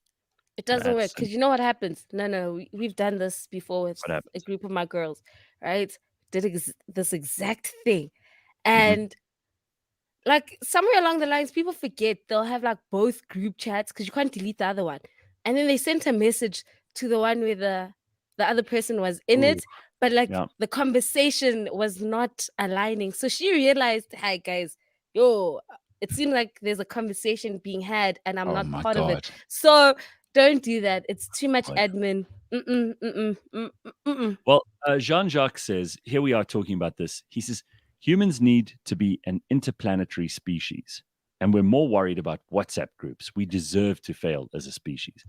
Hey, look, you know what people are like. Interpersonal relations are primary to some people. They don't care about whether or not the Earth's going to survive or not. They're like, yeah, got to get on this WhatsApp group, got to get off that one, got to kick that person. Anyway, Dude 69 says Simpiwe is heartless. She kicked that lady out of a virtual group and then still has has her on her mind in real life. Okay, well. Are you heartless? That's true. I'm not heartless. I'd like to think I have a heart. I'd like to think I'm considerate, but that doesn't equate to the next person liking me. And I'm not money. Not everybody needs to like me. You know what I mean? So I'm going to live my best life and my truth and doing how I do life. And if you don't like it, I guess, sorry. Well, I do think there are two or three actual procedures you can put in place to make your life easier if you are swamped with WhatsApp groups and messages and things. Is you switch off notifications. You can turn them off for a year, a whole year. So you mute those things. And that I do on all my groups. So groups I don't get notifications for, otherwise I'll be busy all day. And those things can wait. They're not always important, right? The work ones are, but the rest can wait. And you can also you can change the ringtones and the notification sounds and all of those things so that you don't necessarily take it as seriously. It can be something much quieter. So you can do all of that and then not stress about it at all. It helps. It helps. You got to manage these things, man. And that's what we're talking about this morning. I'm not actually interested in whether or not you're getting along with this person or that person. I'm just saying, how do you manage this stuff in terms of allowing it into your day? Because it does affect productivity. It affects concentration. I got ADD, man. I'm looking around the room the whole time. I'm focused on 17 different things at the same time, and probably none of them decently. And then I get a message. Guess what? I'm going to look at that message. I can't sit in a meeting and just concentrate. So this is just another reason, another excuse for me to not focus. And I don't need that anymore. I've got to concentrate. I've got to pay attention. Have you ever taken a chat screenshot, says Andre, and then accidentally sent it to the same person? Makes for awkward small talk. Ooh. Oh my gosh. Yeah. Oh no, that's bad. That's a bad one. It happens all the time. All the time. And people are gossiping about somebody, and then they send that gossip to that person instead of the person they wanted to gossip with. Look what this crazy bitch said. Imagine. Oh, so you think I'm a bitch? That's how you think I'm crazy. Really, Stephen? Oh, okay. Yo, guys. Sure. That's a bad one. When that shit happens, you just that's where you just have to leave, not say anything, let the dust settle. A month later, you might be able to laugh about it or not. But you've sorry, that's like a massive, that's a war.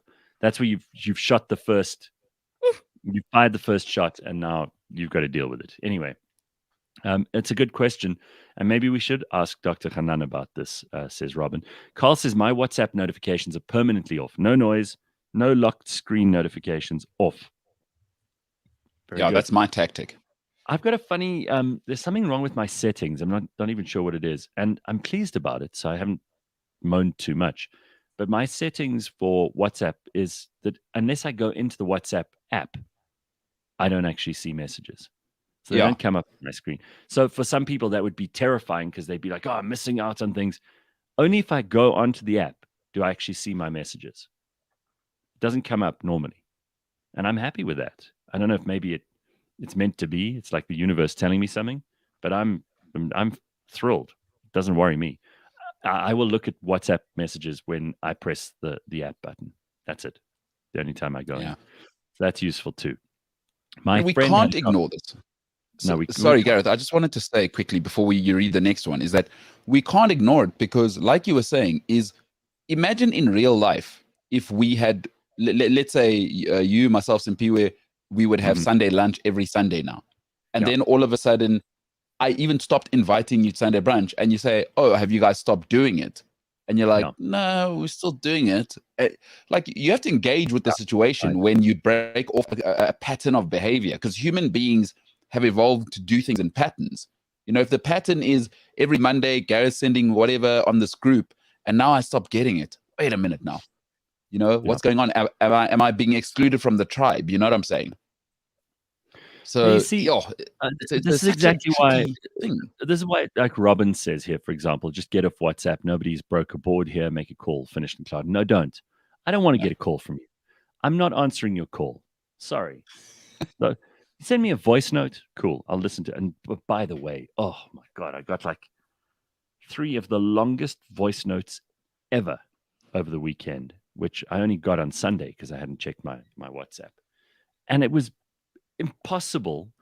I had to listen to this thing. It was like 15 minutes long. Oh, what? That's a phone call. Yeah. 15 minutes. While I was walking around, while I was doing other things, and I kept having to press play because it stopped at random. That's an EP. It was so frustrating, man.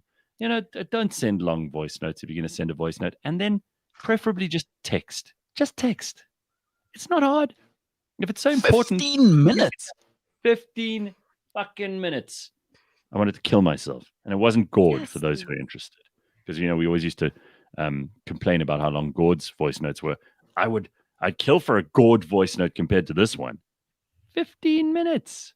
What were they doing? A whole story time? Like, what was going on? Sort of. What are you saying? I'm not even going to go into it. I'm not even going to go into it, but it was long. I'm trying to think of the two things. Is my marriage is falling apart, or I'm about to lose my... It wasn't a personal thing. So it was just I'm having a little bit of like, I really like Michelle, Gareth. but she's not calling me back. Hi, and then it's just going, oh, my day was amazing, because that's how it's, let me tell you about this.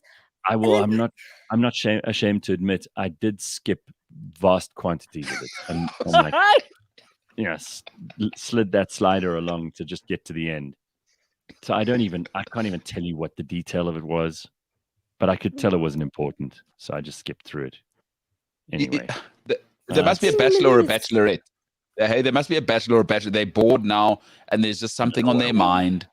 Yeah, no, man. 15 minutes, guys. Come on. No, respect us. Yes. I'm with Carl here. Don't you dare phone me, and don't send me a voice note longer than 40 seconds. I speak to my wife on the phone, and even that's painful.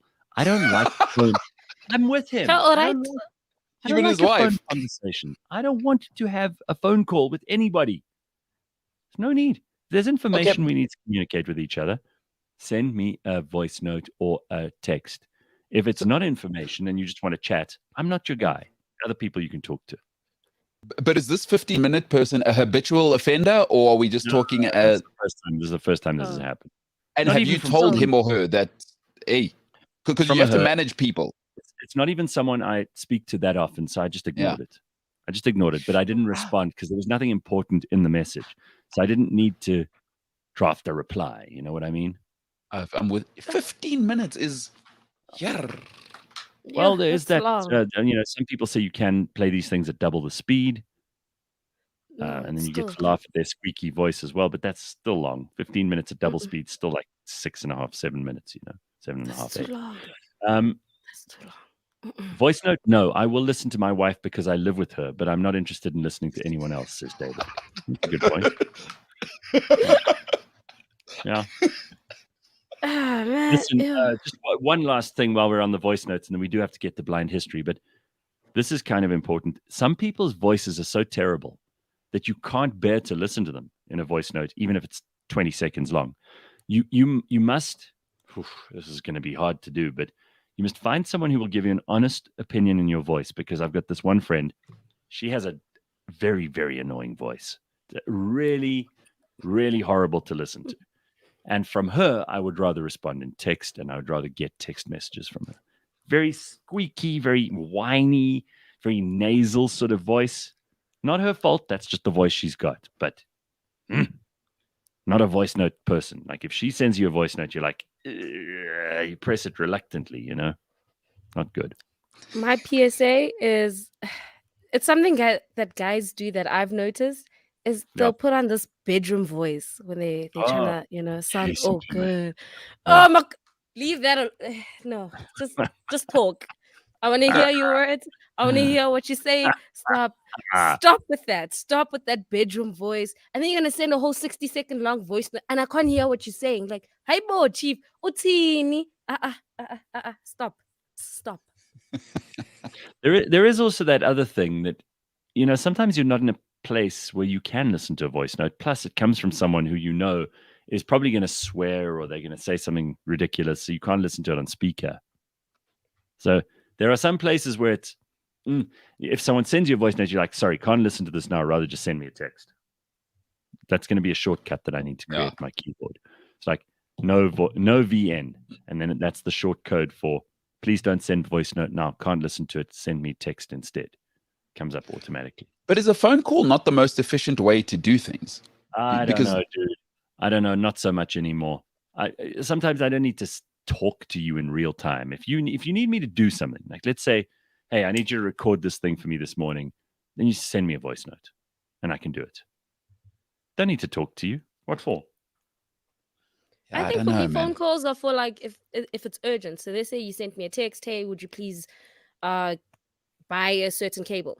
And you realize, okay, she hasn't responded 15 minutes later and it's a bit urgent. Call me. Hey, Cynthia, on your way, please bring the cable. Great, cool, awesome. If you want us to talk, that's, dude, I'm working, I'm doing this, I'm doing that. And that's 15, 20 minutes of the day gone to just like, yeah, sure, Mbilelo, are you great? Are you awesome? What's going on? And he did what? No, let's set some time aside then on the weekend. Let me see you have coffee and then tell me about what's really going on in your life. Other than that, send a text, then I can respond when I'm free. That's the thing. Like, we're not all free at the same time. So send a text. That's it. When I have 5 minutes, I'll respond. Vice versa. I know for some people this is a very frustrating discussion, and some of them are like, "Well, why would you talk about WhatsApp and all this stuff for so long?" Because we've been talking for 20 odd minutes about it. Fact is, this is the way that we communicate these days. It's probably the primary way we communicate these days. So having the rules and understanding what other people need from you and what you need from other people, and setting those rules is actually kind of important. It's not just a fun thing to talk about. These are the things that will take up time. And as Simpiwe says, we all have different stuff going on at different times. We've got to know what the rules are. These are the rules of engagement for this new field of battle. If you're looking at it from a work point of view, or it will determine the new rules of friendship from a friend's point of view. So you have to know what to do. Can't just let these things fly. And if you do, then you're going to be one of those people who has to accept the consequences. If you set the rules, you don't have to worry about the consequences, because for you, these are the boundaries. You know, we always talk about that with interpersonal relations. And if you don't set the rules, then you're just going to be one of those people who has to follow other people's rules. So you choose. That's what it is. I love what you're saying, because the one truth in my life that I know is every person in your life, if you don't want to be anxious, has to be managed. You have to manage people. You don't just presume people are interested in you. No, they're like that person with the 15-minute voice note. That's got nothing to do with you. They haven't thought, I wonder what Gareth's going through today. Does he have 15 minutes to go through? Will it cause some anxiety? No, he's thought, I have stuff to say for 15 minutes. It's about me. And now he wasn't managed because he won't manage himself. So clearly now my man needs to be put in a box, say, hey, Chief, 2 minutes, or otherwise you and I, we're going to have an issue. You need rules. You know, law is order and all that. You know, law is order and good law is good order is what they say. So 100%. Who knew? Right. WhatsApp, huh?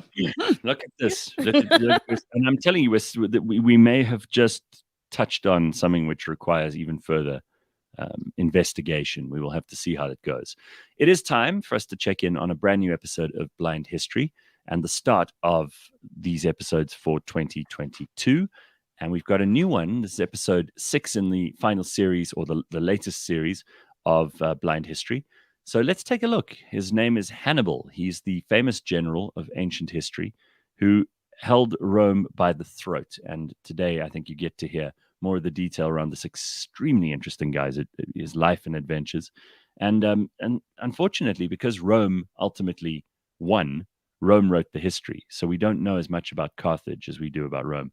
But what an incredible empire that was, and what an incredible general Hannibal was. You'll hear all about that now in another episode of Blind History. It's, of course, brought to you by Taylor Blinds and Shutters on cliffcentral.com on this Wednesday morning. Take a listen.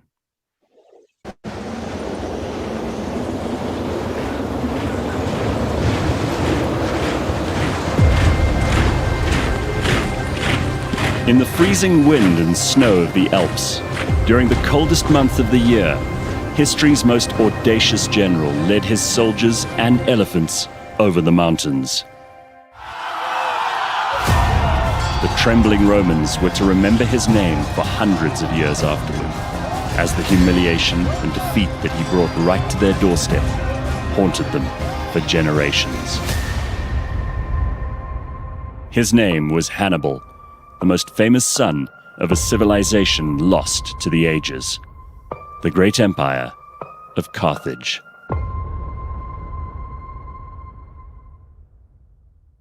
It is time for another episode of Blind History. This is season 6 and episode 6, and we're talking about somebody who has been in the wings for a little while now. He's someone who Ant and I are both really interested in because he comes from a period of history which just seems to have been so glorious. Like the risks and rewards were so big, and everything these people did was on such a monumental scale. And this guy, without putting too fine a point on it, was an enormous character in the time. He was born around 247 BC, died in about 183 to 181 BC.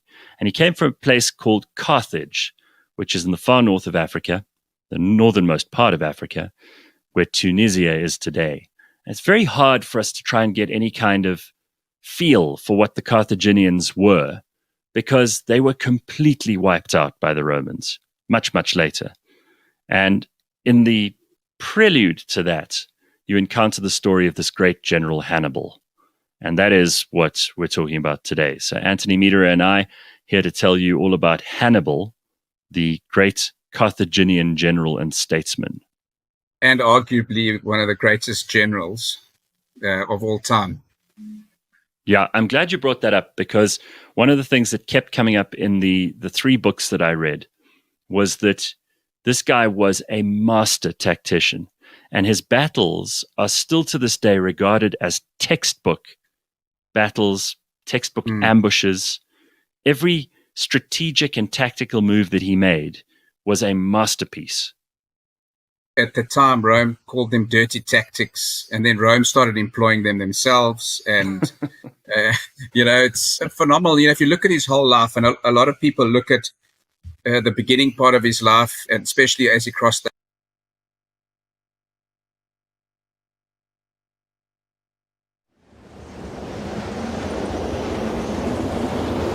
During the coldest month of the year, the most famous son of a civilization lost to the ages, the great empire of Carthage.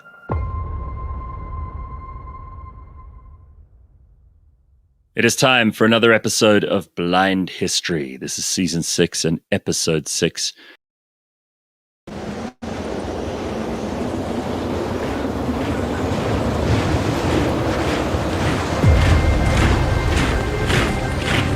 In the freezing wind and snow of the Alps, during the coldest month of the year, history's most audacious general led his soldiers and elephants over the mountains. The trembling Romans were to remember his name for hundreds of years afterward, as the humiliation and defeat that he brought right to their doorstep haunted them for generations. His name was Hannibal, the most famous son of a civilization lost to the ages, the great empire of Carthage.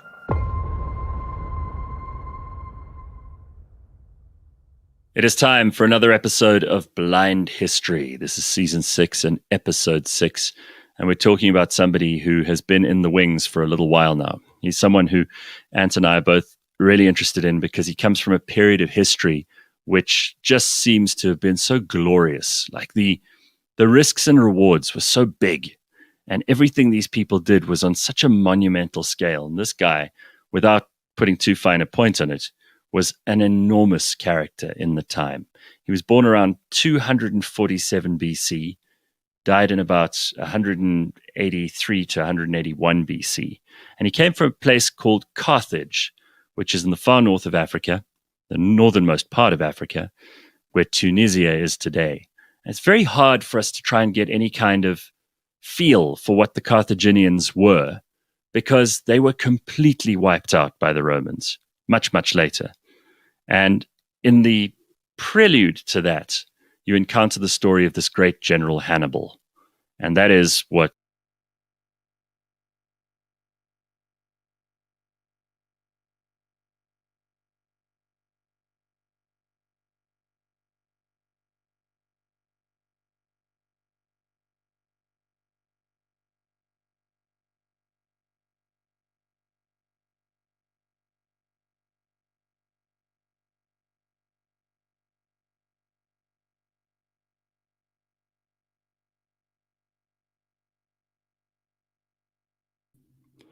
Yeah, sorry, we're trying to figure out what's going on here, Simpiwe and I. So I thought I'd just let you know. It just cut out somehow. Simpiwe and I are just trying to see what's going on so we can play you the latest episode of Blind History. This is kind of annoying. I was listening to it and then suddenly it just stopped. So we're on it. Don't panic. It'll be with you in just a second.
In the freezing wind and snow of the Alps, during the coldest month of the year, history's most audacious general led his soldiers and elephants over the mountains.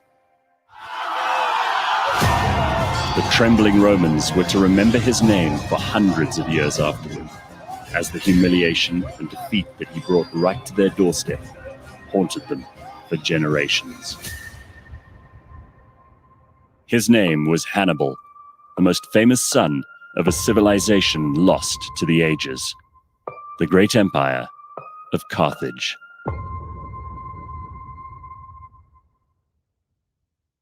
It is time for another episode of Blind History. This is season 6 and episode 6, and we're talking about somebody who has been in the wings for a little while now. He's someone who Ant and I are both really interested in because he comes from a period of history which just seems to have been so glorious. Like the risks and rewards were so big, and everything these people did was on such a monumental scale. And this guy, without putting too fine a point on it, was an enormous character in the time.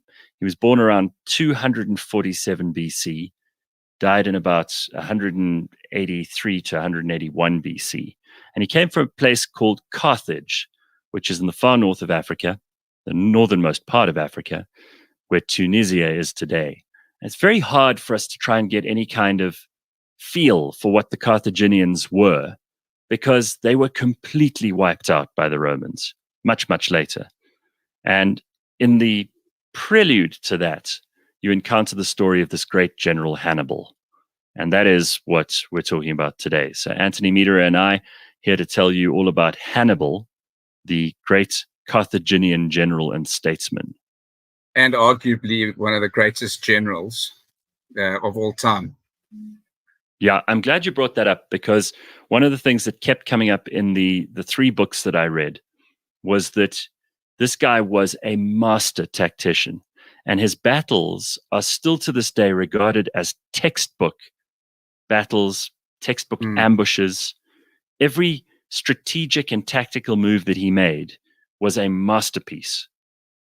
At the time, Rome called them dirty tactics, and then Rome started employing them themselves. And, it's phenomenal. If you look at his whole life, and a lot of people look at the beginning part of his life, and especially as he crossed the Alps, that's what he's so famous for. But once he was left Carthage, and it was just very sad what happened to him because he's extremely loyal, his life after that was incredible too. He just never stopped shocking everybody with what he could achieve, and biological warfare.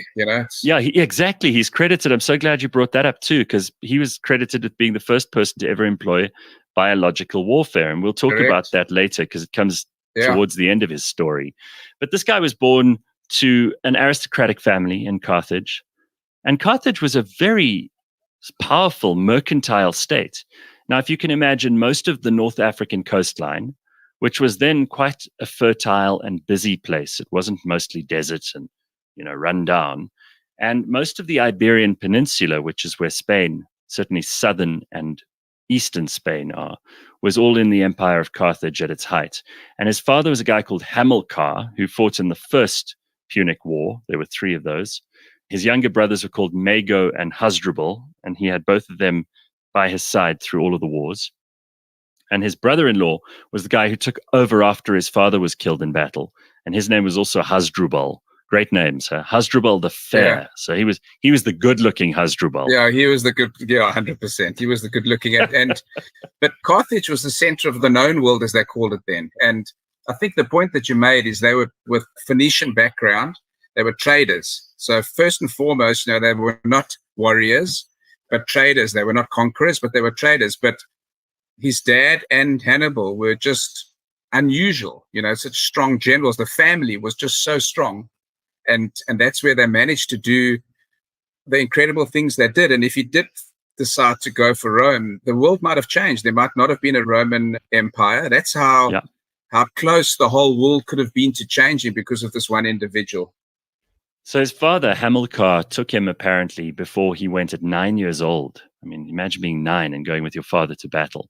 He took him to a temple and made him swear a lifetime oath of hatred to Rome, and that he would eventually destroy Rome, because Rome had won the First Punic War under Hamilcar, and they had really imposed some very unfair penalties on the Carthaginians. Huge taxes, they had massive war debts they had to repay. And so Carthage was not particularly thrilled with Rome at this time. And they went and took them on in the Iberian Peninsula, and the Romans made friends with people in a place called Saguntum. And Hannibal managed to attack that place in 218 BC, and he taught the Romans a lesson because he burnt it to the ground and inflicted huge losses on the people of that area. But what he started to do was he also started to win them over, because he was quite charming and charismatic, and he realized, supply lines from Carthage into Europe would take a very long time. So he started making friends with all the people the Romans had pissed off. And slowly they started to turn their allegiance to Hannibal. And that was where he made this famous move, where he decided he's going to go for Italy. He's going to go for the eye of the dragon. And he, instead of doing what they thought he would do, and the Romans had prepared to meet him along the southern coast of France, and easy entry. entrance. They blocked that entrance. And instead of doing that in the middle of winter, in the worst possible conditions, and if you've ever been to the Alps, let me tell you, in the middle of winter, when it's snowing and there's ice and it's freezing cold and people are dying from frostbite and animals are dying. And remember, he went over the Alps with elephants and horses and 40,000 men. I mean, this was a brave move. Everybody thought 100%. He was going to die, including probably most of his own people. But they made it through. They came out on the other side of the Alps, the Po Valley, and were ready for the Romans. It was a traumatic journey going through the Alps, massive heights, freezing cold, elephants falling off cliffs. You know, and imagine this is 2,000 odd years ago, 2,200 years ago. You cannot imagine. And a lot of historians have tried to track where he went in modern days to try and understand, you know, how he did it. And every time that they do this, they get blown away on how he managed to do that. And he shocked the Romans, for that matter. Well, they'd never even seen elephants for a start. I mean, they certainly didn't expect elephants in Italy. You can answer that before. And then he won these succession of victories. And we're going to stop at whichever one you want to stop at. But the Battle of the Trebia was a brilliant move. It was shortly after they'd come down from the Alps, and he realized he needed to win fast. But the losses that the Romans took in these three battles, Trebia, Trasimene, and obviously Cannae, which is probably the greatest battle he ever fought, all of them, like the whole way down Italy, basically. The Romans must have lost 20% of their population. Certainly 80% of their men died in the Battle of Cannae. It was a slaughterhouse. Apparently his brother, Mago, eventually, when he went back to Carthage to show the Carthaginians how great their victory was, he emptied out a jar of signet rings onto the floor of their Senate. And each of those signet rings represented one of the noble families who'd gone to war against Hannibal and been killed. So he was absolutely incredible. 1 in 5 of the young and up-and-coming members of the army, the Roman army, were killed. It was an absolute slaughter. But at that point, he had Rome at his feet, and he could have marched on Rome. But the difference between Hannibal and Alexander the Great is that he was extremely loyal to the people back at Carthage, which they didn't deserve it. And they didn't show him any support, you know, for him to do the final step. And he decided not to do that. And there's so many questions still asked on why he didn't actually flatten Rome ultimately in the end after Cannae, because he was really, really on top of his game. And in that battle, he made the Romans stare into the sun. It was a dusty terrain. So just first of all, they had so much challenges even before they started fighting. But it's worth saying that the Romans had about 80,000 men there, and he had maybe half that. And what was so clever about it was that he knew that they were going to deploy very, very tight formations. And he would deploy his men in a much more spread out fashion. And he put his strongest men on the wings and his weakest ones in the middle. And the Romans attacked the middle, thinking that was where his forces were concentrated. And what happened was that the wings steadily started to creep around the sides of this very tightly packed Roman force. Apparently they were so tightly packed, they couldn't even swing a sword in the middle. People were being crushed like at a rock concert. And he managed to envelop them and then sent in people from the back. So they were surrounded on all four sides, and they were just cut down. There were 70,000, depending on which book you read, 55,000 to 70,000 Romans. Dead. Most of the books in that time, I think it was Livy. They were all obviously pro-Roman. They were Romans. They were so scared of Hannibal. You know, they used to have jokes 300 years after Hannibal's time. They used to say, Hannibal's at the gates, Hannibal's at the gates. And the kids used to run away. They always used to play, you know, those games. Now, listen, he was extraordinary. And this was probably the height of his power. And the Battle of Cannae is in any military book of strategy regarded as the magnum opus of battle tactics. Anyway, he then, after lingering a little bit and again not deciding to attack Rome, he suddenly realized that Carthage itself was under attack by a guy called Scipio Africanus, who forced him to return to Carthage. And that was essentially the beginning of what they called the Third Punic War. And this was probably when things started to go not so well for him, because he was defeated at the Battle of Zama. which ended the war in a Roman victory. And the Romans were merciless after that. They absolutely razed the place to the ground. They made it pretty much impossible for people to live there. They famously poisoned the wells. It was awful. They chased Hannibal into voluntary exile, even though he'd taken political office and had tried his best to restore Carthage to something. It was a mess. It was an absolute disaster. And Rome just were merciless. Just to paint a little picture, or to just explain on Scipio Africanus. So his dad fought Hannibal.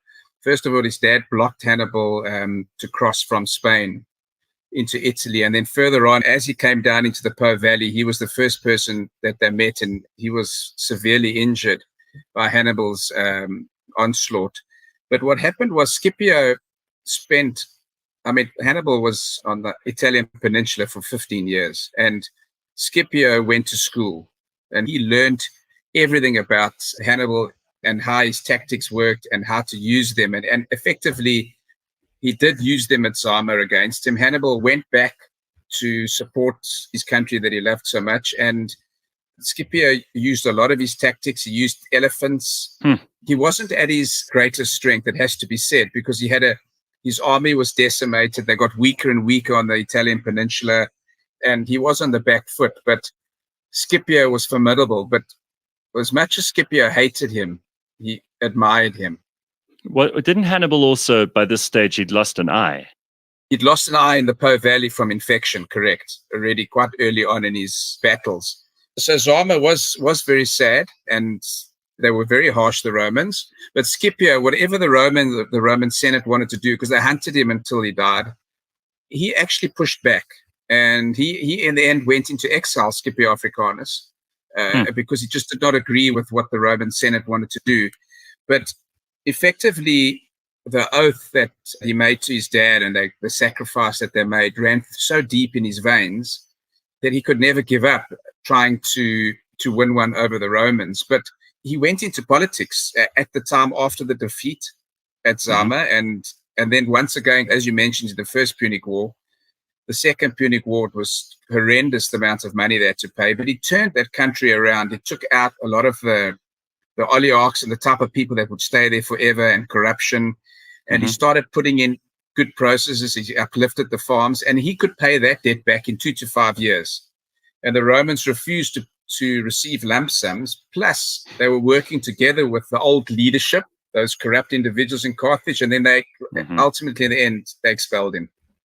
Yeah, and you can imagine how frustrated he was at that point, because he'd given his life militarily and now politically to try and fix Carthage, and then he gets exiled, and he ran off to, first, I think he was somewhere in Turkey. Correct, yes. Greece and Turkey, Antiochus, yeah. And he was at the court of the Seleucids, Antiochus III. Correct. And then he ended up in Bithynia, which is like northern Turkey, near where Constantinople, meets with the European continent. And I think that's where he died, but he died on his own terms, because apparently he knew that they were coming to get him. And he decided, you're not going to get me. I'm not going to die at the hands of Romans. I will poison myself. And he took some poison and he died. But that's 25 years since he'd left Carthage. So he evaded the Romans for that long.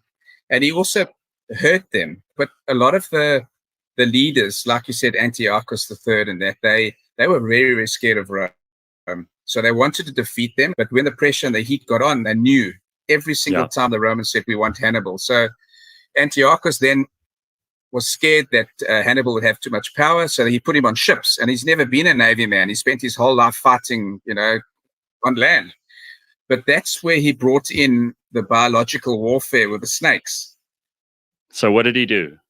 So he had baskets of venomous snakes that he put together. And so then they wanted to engage the navy, boat on boat, as they did in those days. So they tossed the baskets full of venomous snakes onto the deck of the Roman boats. So now you must imagine these strong forces just jumped in the water because they had been bitten by the snakes. So, yes, and they say that's the start of biological warfare. It's amazing. And then he had to run away again because when the Romans won, they said, we want him. And he ended up on an outlaw island of Crete, where it was just surrounded by outlaws, and there was nobody's going to turn him in. And it was almost like a pirate island at the time. And it's incredible. And yes, he did take his life. He might have died of infection or take his life. But the thing was that he said, I think that Rome, in his words, he said, Rome will be so happy now that this old man is going to stop tormenting them. Well, we spoke at the very beginning of this episode about what a great general he was, and he's compared with people like Philip of Macedon, Alexander the Great, Julius Caesar, Scipio Africanus, his enemy, and Pyrrhus. But I think, like I said in the beginning, Gareth, the big difference was Alexander didn't give a shit about anything happening back in Macedonia. He just took over the world, and it has to be said, he crossed deserts. What he achieved was just phenomenal. But on the same breath, if he wasn't so loyal to Carthage, what would he have done? Would it have been the Carthage Empire? Maybe if it was more about his personal glory, there would have been a state of Hannibal instead of a state of Rome. And he could have been the first emperor of that empire. But it is interesting how all these different characters overlap in history. And you said it too, that if he had decided to sack Rome, if he decided to burn Rome to the ground like they eventually did Carthage, there wouldn't have been a Roman Empire, probably. And the world would have been dominated for all that time by a very strong Carthaginian Empire. And things could have been very, very different.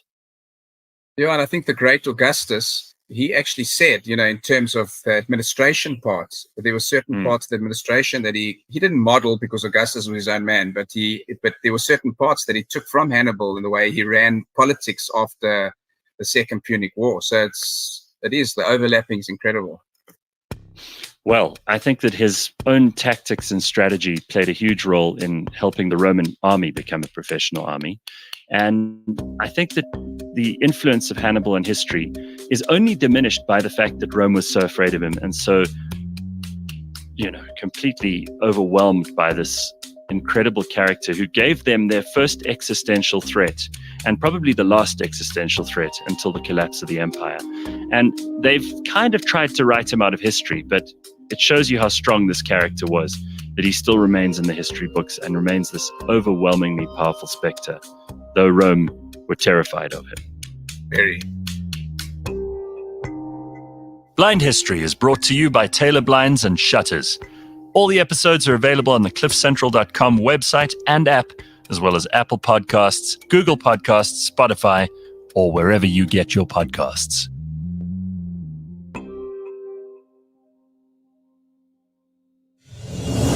Apparently, Scipio asked Hannibal who the greatest general of all time was, and Hannibal replied, either Alexander or Pyrrhus, but then himself.